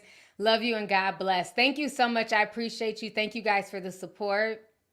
Ja sent $9.99. No, he sent $4.99. He sent the sticker. Thank you so much, Ja. I appreciate you. Stop the Cat says, hey T, I've been a Discord member for over a year. I was removed and emailed about getting back in, but every time I click the link, it has expired. Just send another email. Let them know the link was expired and they'll just send you another link. So reply back to that email right now. Marquise in the chat. She can send you a new link. So just reply back to the email and she can get you a new link. Let's see here. Sydney Coleman, Sim 499 says that Parkinson line can also be a reference to Jay Prince as well. Does Jay Prince have Parkinson? Let me Google. I don't know. Does he have Parkinson? Where he been? He been quiet, honey.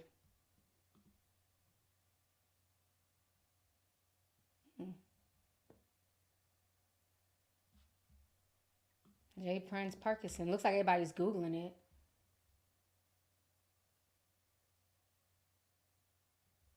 Oh, okay. Flip on Dimension. Parkinson told Jay Prince he will kill his son, and y'all niggas on here talking. Okay, so basically saying that was a thing towards Jay Prince because Jay Prince and his sons all think they're hard. Got it. Thank you so much. Yeah, they've been real quiet ever since that whole situation in Houston. We ain't seen him since he went on Gilly on Wallow. He's been very quiet. Next, let's see here. Tizzy Josen, $10. Thank you so much. I appreciate you. Tashani Loves and $4.99 says, I seen a breakdown reference to these 530 verses because Drake allegedly settled with a SA victim of his. Okay. I'm gonna have to look into that. Thank you for that. Quisha sent $19.99 says the comment section brought this up and I heard that too. Apparently Drake had an assault case that was settled for an estimated $350K to $500K. That's interesting. Let me see. Let me Google that. I wouldn't be shocked if he had some type of case. Drake is known to be on some nonsense. Ooh. It came right up on Yahoo. Let me share my screen. I didn't even know about this.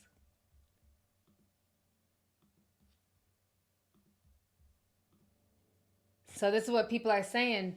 Drake's $350,000 settlement to alleged assault victim, subject of complaint filed by women against her attorney.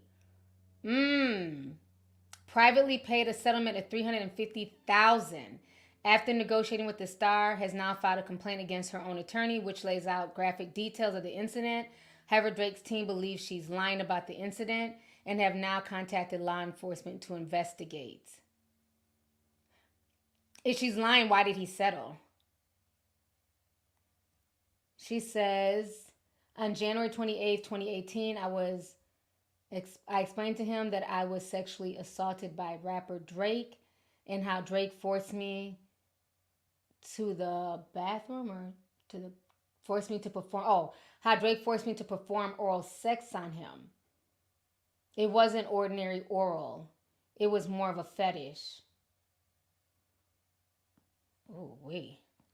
And it took place in Manchester, England, around June 2017.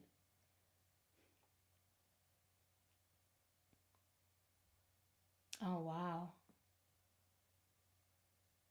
Is this the lady?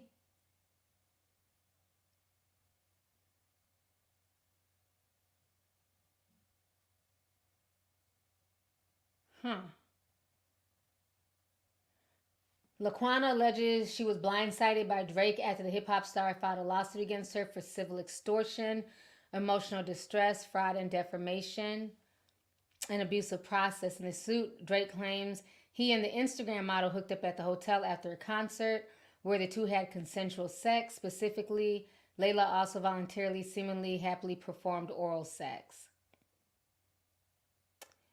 Oh, was this the girl that claimed that she was pregnant? With that, she said she was pregnant by Drake, and then all of a sudden she disappeared.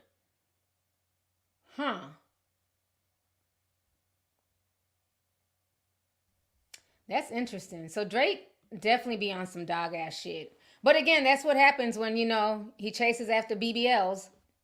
I don't feel bad for his ass.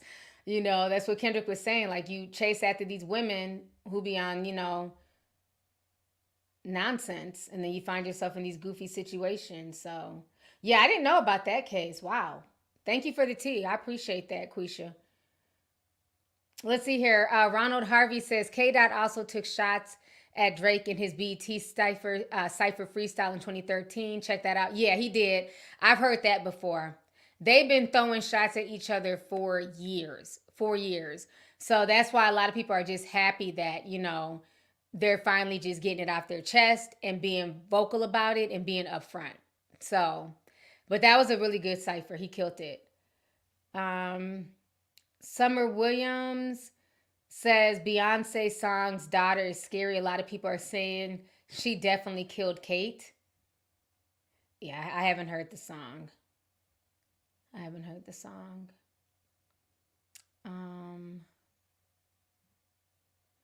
Nala says, Sim 499 says, this is my first time witnessing a Moneybag Mo moment live. Y'all are amazing. Yes, Moneybag Mo is an amazing person. Super fan. She never leaves a comment. She just comes through like a big dog and just, you know what I'm saying, throws hundreds. And I mean, I'm very appreciative of not only her, but everybody, you know what I'm saying? Because y'all don't have to send me any super chat. So the facts that y'all do, that means a lot to me. Because like I said, I be in a lot of people's little live streams. Them damn live streams be dry as hell. So I'm definitely humbled and thankful. So thank you. I really appreciate it. Let me see here. XJan, and I'm sorry if I mispronounce it. They sent $9.99. They sent a super sticker. Thank you so much. I appreciate you. Versatility is key. Says, love you, T. You're beautiful per usual. I'm writing you all the way from Senegal. Oh, that's what's up. West Africa. Thank you so much. I appreciate the love. I know it's nighttime over there, so thank you for staying up with me today. I appreciate you. The King's Daughter sent $10. Says, T, I hope you're doing great. I was listening to a video referencing the 500,000 verse on Drake is paying off a SA victim. Yep, that's what we just talked about. Thank you so much. I appreciate that. Thank y'all for bringing that up to me. Let's see here. XJan sent another $9.99. Says, hey, Auntie, there's T. Drake owns a percentage of most of these guys' music.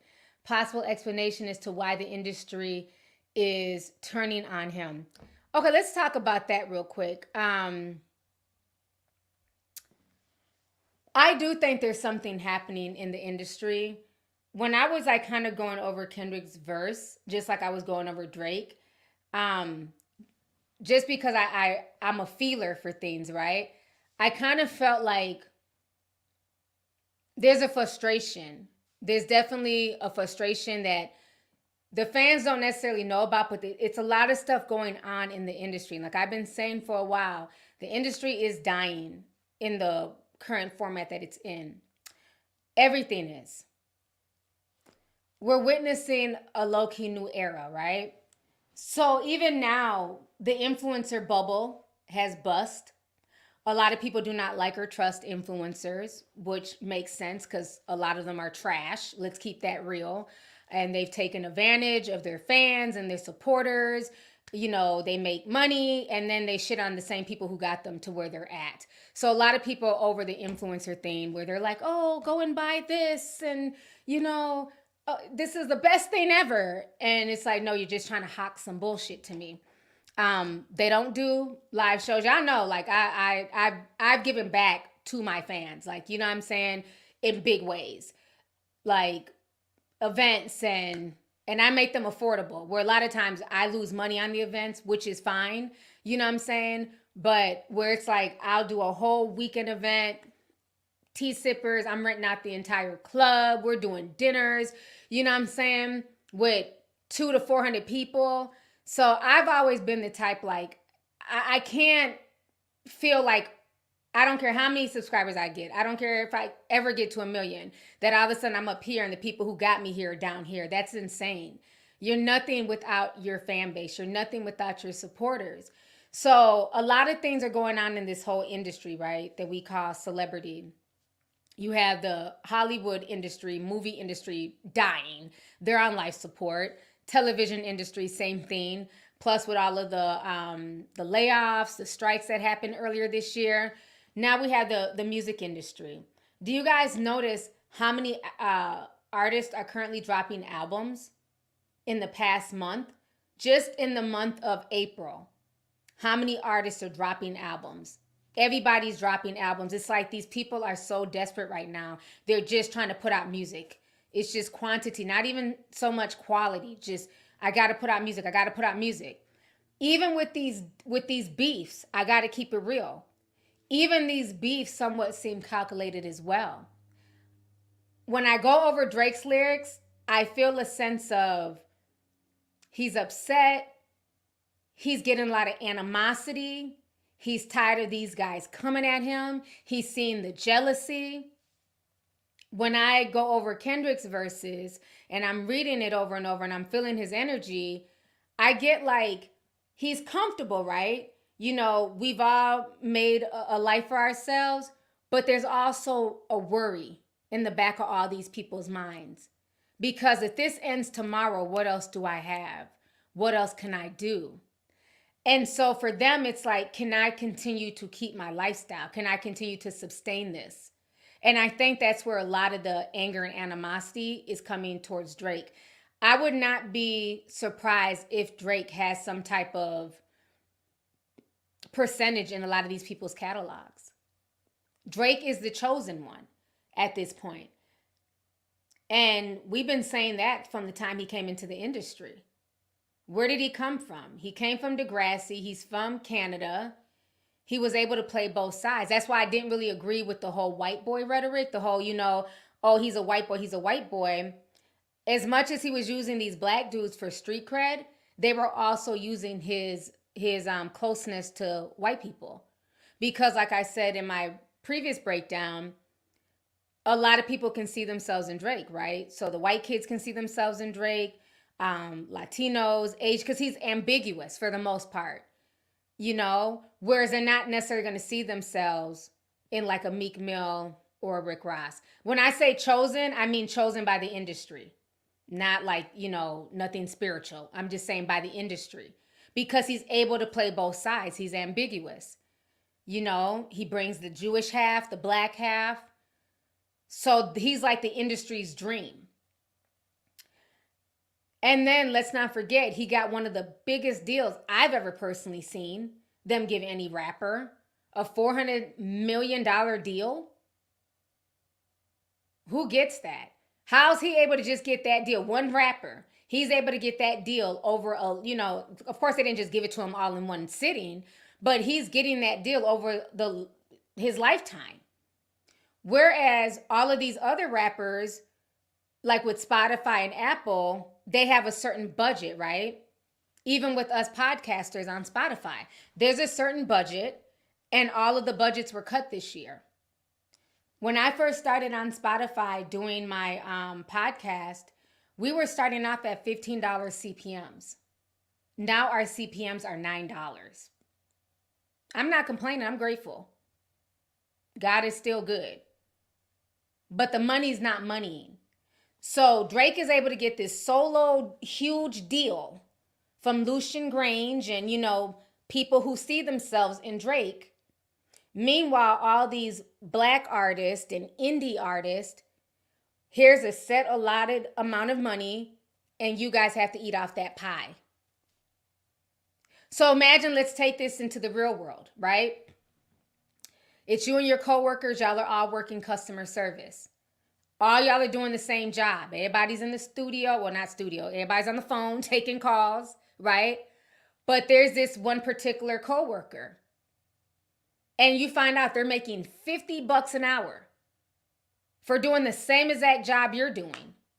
Maybe they do get more, they close more calls, but damn, they're making $50 an hour and you're making 10.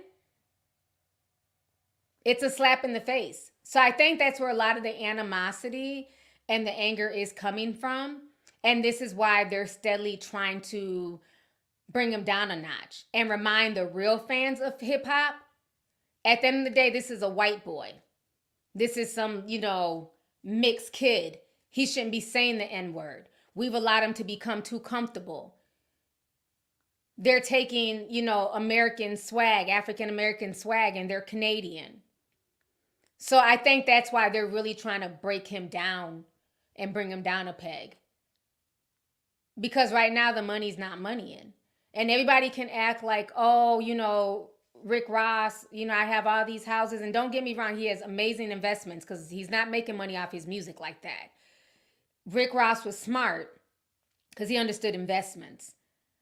Matter of fact, I went to Wingstop for the first time. I don't eat chicken, but I was taking my youngest son prom shopping with his prom date, and they decided to go to Wingstop. And I've never been in Wingstop a day in my life. And I went in there. When I tell you, the line was out the door. This was in Minnesota. This is not even the South. The line was out the door. We were literally there for 20 minutes waiting for them to get their chicken. And I'm like, damn, Wingstop is popping like this. Okay, Rick Ross, I see you. I'm not even mad. Shit, God is good. So he's definitely made some good investments.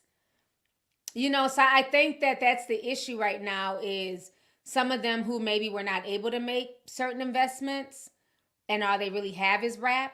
Not to mention, like Future, he has a shit ton of child support. That's another thing that will break you. You know? And I'm not saying by any means these guys are broke. What I'm saying is you can have the money right now, but you know, when you're an entrepreneur and you're working for yourself, you're always thinking about the next income, the next check. You may have a nest egg, but that nest egg can only last for so long. So where's my next gig coming from? And this is why a lot of people have to tour.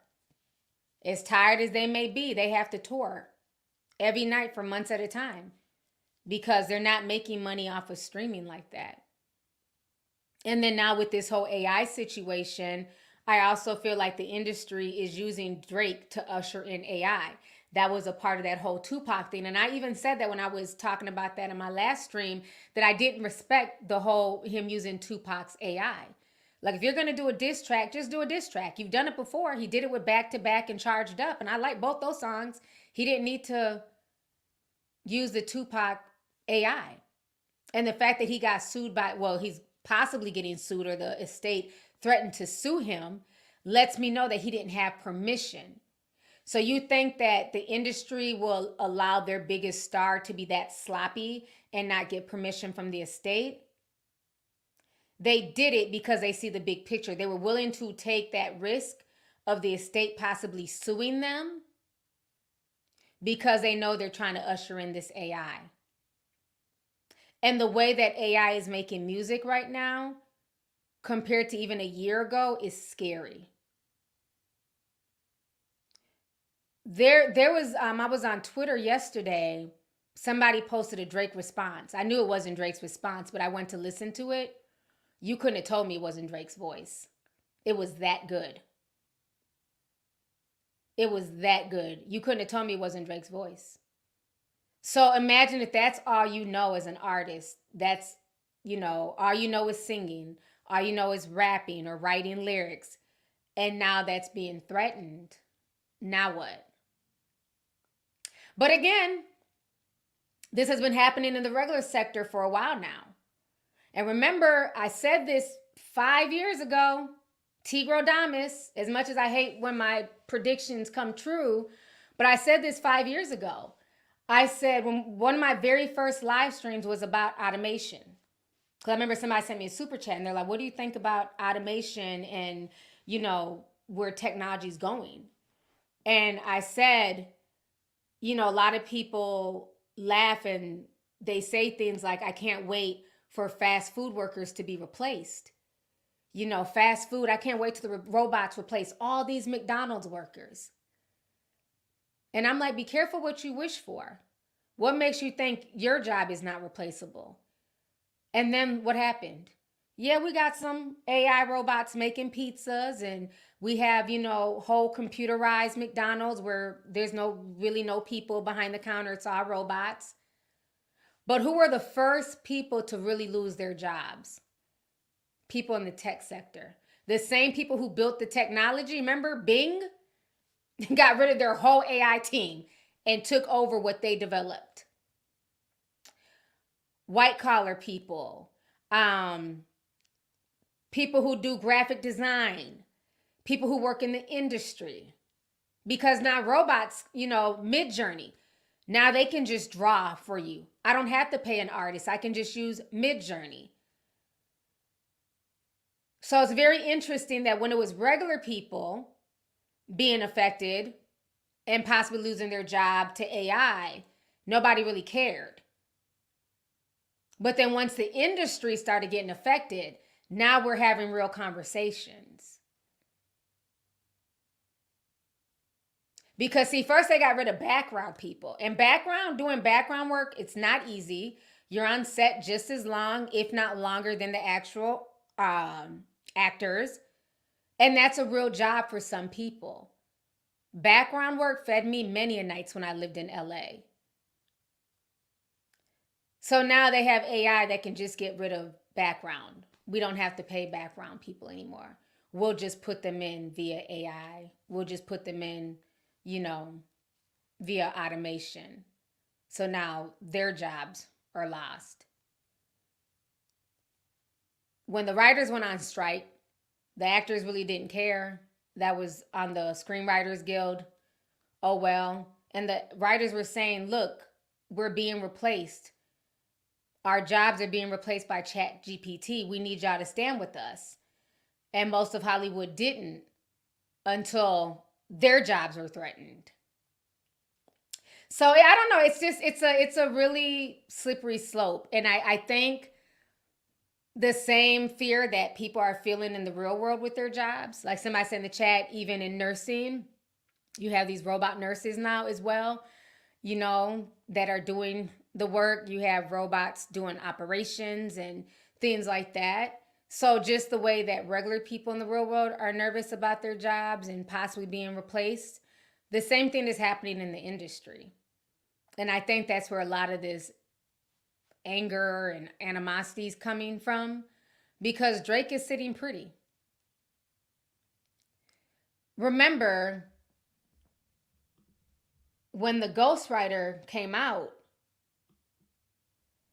let me see if I have that clip. It was all types of drama.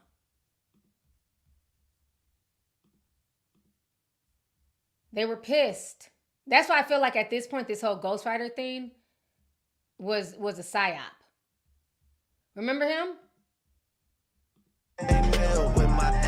Who is this guy behind the ghost mask? We know that this person is American. We know this for a fact because if you go to their Instagram page, you can see that this account is based in United States. This person has probably experience in releasing music because the song was released in streaming services exactly the day after of the original TikTok. This person probably stages his videos. We can see it from this screen recording right here because the message was timed correctly and it was not blurred, and it said offer in from Republic Records. And this person claims to be a ghostwriter from this tweet. And now if you put everything together, we get that the person is Chook, also known as Jake Lawson. He is American, he has experience releasing music, he staged his videos that I had already pre-made, and he claims to be a former ghostwriter. We have all heard this. So now when you see that clip, do you see why I feel like a lot of this stuff was staged to get people comfortable with AI and to desensitize people?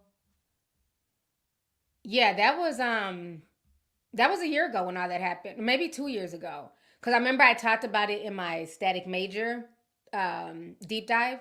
If you haven't seen that, where I did the whole deep dive on Static Major and his death and, just songwriting in the industry. That was about 2 years ago. So, yeah. I feel like all of that was just that. I mean, like, how was he able to get his music on? Because think about that. Let's say I drop a song right now. Like, granted, I do have a fan base, but let's just say, okay, somebody who doesn't have a fan base, right? You just make music for your friends and family. If just an average person with no fan base, no real following, posts a song on Spotify or Apple Music, who is there to even know that it exists outside of that person and maybe their few friends? So you mean to tell me this random dude posted this song and it went viral? It literally spread on social media like wildfire. It was like the #1 trending topic on Twitter around that time. I don't believe any of this was happenstance. I felt like all of this was done on purpose, and here we are now. And now, these rappers are fighting for their livelihood at this point. And what better way to do that than through beef? Because beef gets people's attention. You know what I'm saying? Look at Chris Brown and I almost said Chris Rock and Will Smith. They did beef, but no, Chris Brown and Quavo. Nobody was thinking about Quavo like that. Chris Brown bought him up again, dropped that crazy diss track, and then that caused Quavo to get up and go into the studio, So it's very interesting, like, where hip hop is going. Let's see here. Let me read a few more of these super chats. How long I've been on here? Oh, 2 hours. Yeah, it's time to go, child. Let's see. I want to make sure I get everybody.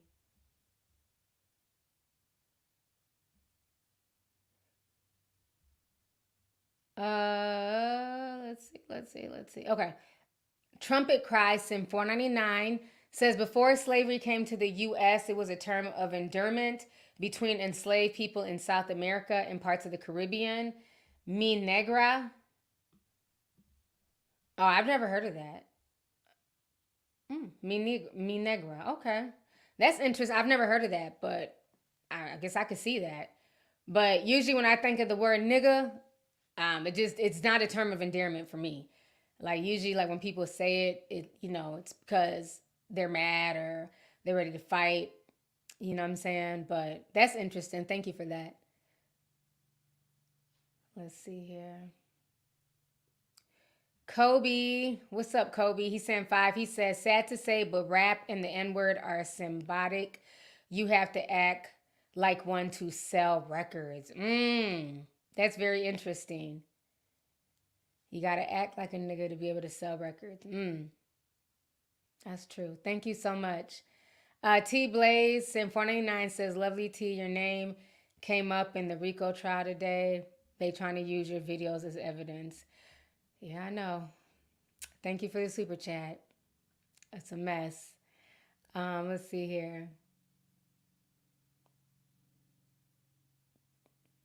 Picky says, T, my cousin says she met you at a Diddy party. She said you were a vibe and a good person. Your cousin got me fucked up. I have never been in nobody's Diddy party, okay? You're clearly joking. No, you will never see me at a Diddy party. I've been to parties, but not no damn Diddy party. I don't like Diddy. I wouldn't go to a Diddy party if he came and got me in a limousine and drove me himself. So yeah, your cousin didn't see me at a Diddy party, boo. But I am a cool person. I am a vibe. We will have a good time. We will have a kiki. I love to dance. But yeah, I wasn't at nobody's Diddy party. Okay? Like, what the Her cousin tried it. Oh, I met Lovelyti at a Diddy party. She was cool as hell. No, ma'am. Wasn't this tea. Wasn't this tea. Absolutely not. Let's see. Zub H says, T, what are your thoughts on Jeannie and Jeezy and Jeannie showing proof of abuse? I'm going to do a video on that. I didn't get to do one this weekend in Atlanta because I was really busy, but I am going to cover that. So just stay tuned. I'm going to do a video on that for sure. Let's see here. Donovan D. Sim 499 said the Splits were also paying homage to Pusha T's Exodus 2:3:1 verse about Lil Wayne. Okay. Thank you so much for that. See? Everybody has their own interpretations. I appreciate it. LT gifted 10 memberships to people. That was awesome. Thank you, LT. So if you want to join the membership, she gifted 10 of them in the chat. The first 10 people. Let's see here.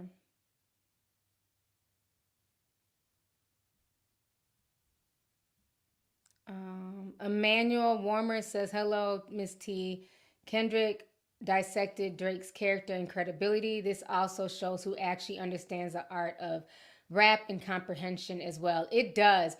And you know who I'm really shocked by is the response of like some of these lyricists in hip hop. Like I'm shocked. Let me share my screen.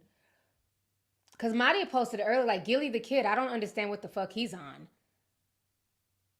So this is what Gilly had to say about it. I thought it was very, very strange. Hold on. Just heard that Kendrick Lamar diss. I fuck with Kendrick, but that shit was going on the cob, man. You know what's crazy, man? The light-skinned niggas is winning, man. 3-0, man.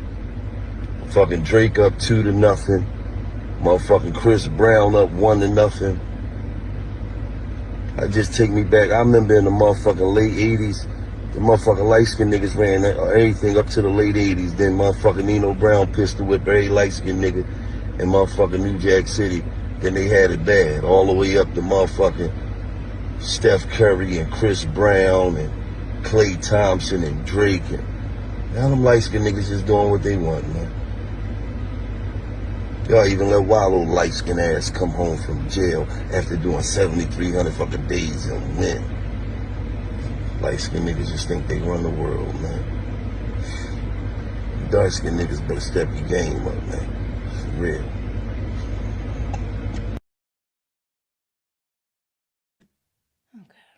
Obviously, he wants Drake on his podcast. I think, like with a lot of these industry people, I think they look at it like Drake is more popular. You know, he has all these connections. He's making all this big money because I'm very surprised that that is Gilly's take on Kendrick Lamar. Because Gilly, as we all know, he was a ghostwriter for years for Lil Wayne and, you know, Cash Money, Young Money. So for him to like not respect the bars that were in that song and him to be like, oh, light skinned. And then like, what's up with all the colorism too? Like these dudes perpetuate colorism a lot. You know, for him to be like, oh, light skinned dudes are winning and this and that. I thought that was kind of whack. And then Mason Cameron too. How about that? That's a better question. Who's winning the battle to you right now? Oh man, Drake is definitely winning from an MC standpoint. You know, it took a while for us to get the record from Kendrick, and when you wait a while, it gotta be like out of this world. I think if Kendrick dropped this record right after dropping "Give Me 50," it would have been crazy. But like immediate, not waiting. If it was immediate, then it would have been crazy. But we waited been a couple weeks. Been a few weeks. Yeah, to get this pause.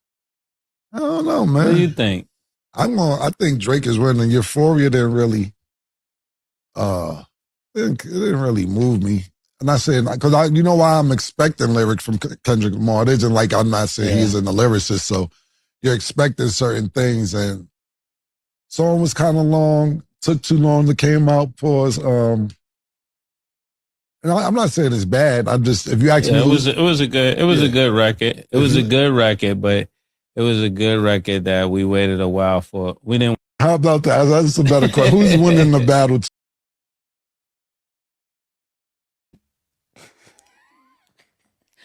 Okay. And y'all know I love me some Mace. Mace's pen game is crazy. He carried Bad Boy literally on his back after Diddy died. Him, Black Rob, and G-Dep. So I'm really kind of surprised that all these guys are like siding with Drake. It's very interesting. So now I got to ask myself, is this really their opinion or are they siding with him because the money's not moneying and Drake is where the money's at? Because maybe Kendrick is right. The East Coast don't like him because Gilly didn't like it. Mason Cameron didn't like it. It's very strange. I don't know. It's just weird. I mean, and I'm not saying that they're not entitled to their opinion. You know, I'm not saying everybody has to like the Cameron disc. But I'm kind of shocked that that's the response coming from people that I know for a fact are real lyricists who really write. Like, even like them both saying like it took too long. It was too long to get to the point. It's just weird. It's just weird. I feel like they're like walking on eggshells and Drake is just that guy. It's like being in high school, you know, you don't want to get on the popular guy's bad side. That's the vibe I'm getting. I don't know. It's weird. I mean, Drake's song, don't get me wrong. I liked it, Drake's diss. I told y'all that. I liked it. I love the beat. You know, you can definitely dance to it. I love dancing to diss tracks. I don't know. Drake is the only person I know who makes diss tracks that you can dance to. So I did like it as well, but I think like, you know, lyrically though, it's definitely Kendrick. And then it was just like just so many connections and Kendrick really took his time. So I can respect that. But it's just very interesting that the heavyweights, people who I know got a crazy pen game, are all siding with Drake. Very suspicious. I don't know, man. I don't know if it's the East Coast versus West Coast again. I don't know. Just very suspicious. You know, that they're siding with Drake on that. Huh.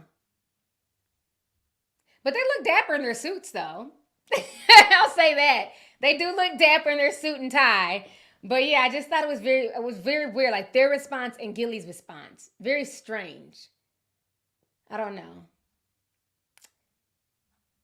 I guess I'm gonna have to wait to see what Lovely Joe has to say. You know, he's East Coast. He's about lyricism, so I wonder what side he's gonna go with. I'm assuming Kendrick, but who knows? Let's see here. IK says crabs in a barrel, shake my head. Yeah, you know, but everybody's entitled to their opinion. Let's see here. Wit says, oh, hold on. It just disappeared. Okay, Knowledge God said 999 says, since we're talking about Drake, can we talk about the anti-Semitism laws that were just passed with the Soros rental riders being the backdrop for anti-free speech and legislation? Life is crazy. It is. It is definitely crazy. We talk about that stuff in Discord. I don't talk about that on YouTube, child. My channel has been suppressed enough, so stuff like that, yeah, we take it to the underground. But yeah, let me see here. Wit H sent 1999 says, hey T, been a supporter of yours since 2012. Although I never comment, I sip slow and watch your many transitions throughout the years. Do you know you were on Law and Crime Network for the Young Thug trial today? Yes, I know, and I'm shocked because I had no idea. But yep, everybody's been letting me know. Yep, thank you. Somebody else sent 999 says the DA used a clip of yours to break down the YSL Lil Wayne beef. The trial is a shit show. But I was excited to see you on there. You've officially made it to the big leads, and I'm here for it. Yeah, that trial, they obviously have no case against this man. If they're going back to my videos from 2015 talking about his beef with Lil Wayne, it's insane. But then I'm also proud of myself because it just shows that I really have integrity. I brought receipts and I really broke the shit down when it came to their beef. That's one thing I'm good at is, you know, breaking stuff down. So obviously I broke it down so well that they're using it to try him, which is just silly. Because even like his defense team was like, is this all you have? The words of a blogger? I was like, don't throw shade at me. I didn't ask to be here. But I mean, it was just weird because she's like, and then you know at 4:32 and 1:0, it's like, ma'am, do you have any other receipts besides what Lovelyti put together in 2015? It really is a shit show. And yeah, meanwhile, Young Thug is just sitting there like, not the girl on YouTube. Like, what the hell is? It was crazy. Because, yeah, they were kind of checking her like, do you have any real evidence? You're steadily playing what this blogger is saying. And she was like, well, at 9:32. And I'm just like, this lady literally, that was her evidence, was literally my whole video. Breaking down Lil Wayne and Young Thug's beef. It's insane. It's insane. But I find it funny. So y'all, we had over 8,000 people in here today. I appreciate y'all. Please make sure y'all hit the subscribe button. If you're not subscribed, please subscribe. Justin sent 199 says, Auntie, I'm graduating this Sunday from college. Congratulations. And, you know, good luck to you on your future endeavors. That's awesome. It's graduation season, so I'm definitely here for it. It's a lot of people graduating, so congratulations to everybody graduating from college, trade school, getting their certifications. You know, good luck to everybody this season. So thank you so much, Justin, and have fun. Turn up for me. Let's see here. Unknown to Man says, maybe it's not the words, but the delivery. It took to era no one has tapped in to be remembered. Love you, and the white fits you. Thank you so much. Yeah, I just think like, yeah, we live in a microwave society. And so if there's not bells and whistles and, you know, things that people can twerk and shake and dance to, it's going to go over a lot of people's heads, you know. So, but I think like for the real hip hop people, Kendrick won. You know, for the ones who just like, you know, lighthearted, you know, jabs and fun music, Drake won. You know, and to each its own at the end of the day. I liked it both disses, but I think that Kendrick definitely, you know, went hard. So we'll see what Drake comes up with next. we'll see what he does. I wonder how Meek Mill feels about this. Because remember when Meek went at Drake, everybody was coming at Meek Mill like he was a hater and like he was jealous. And now and even Pusha T. And now fast forward all these years, Drake is low key being exposed. So I wonder how he feels. Let's see here. Fatima G says, hey T, I love your channel, sending you love. Thank you so much. All right, you guys, I've been on here for 2 hours and 30 minutes. I've been on here a long, long time. Hopefully my office will be together more next time y'all see me, but I'm not making no promises. But thank you guys for coming. I appreciate you guys. I love you guys. I'm going to go ahead and get up out of here. I will see everybody later.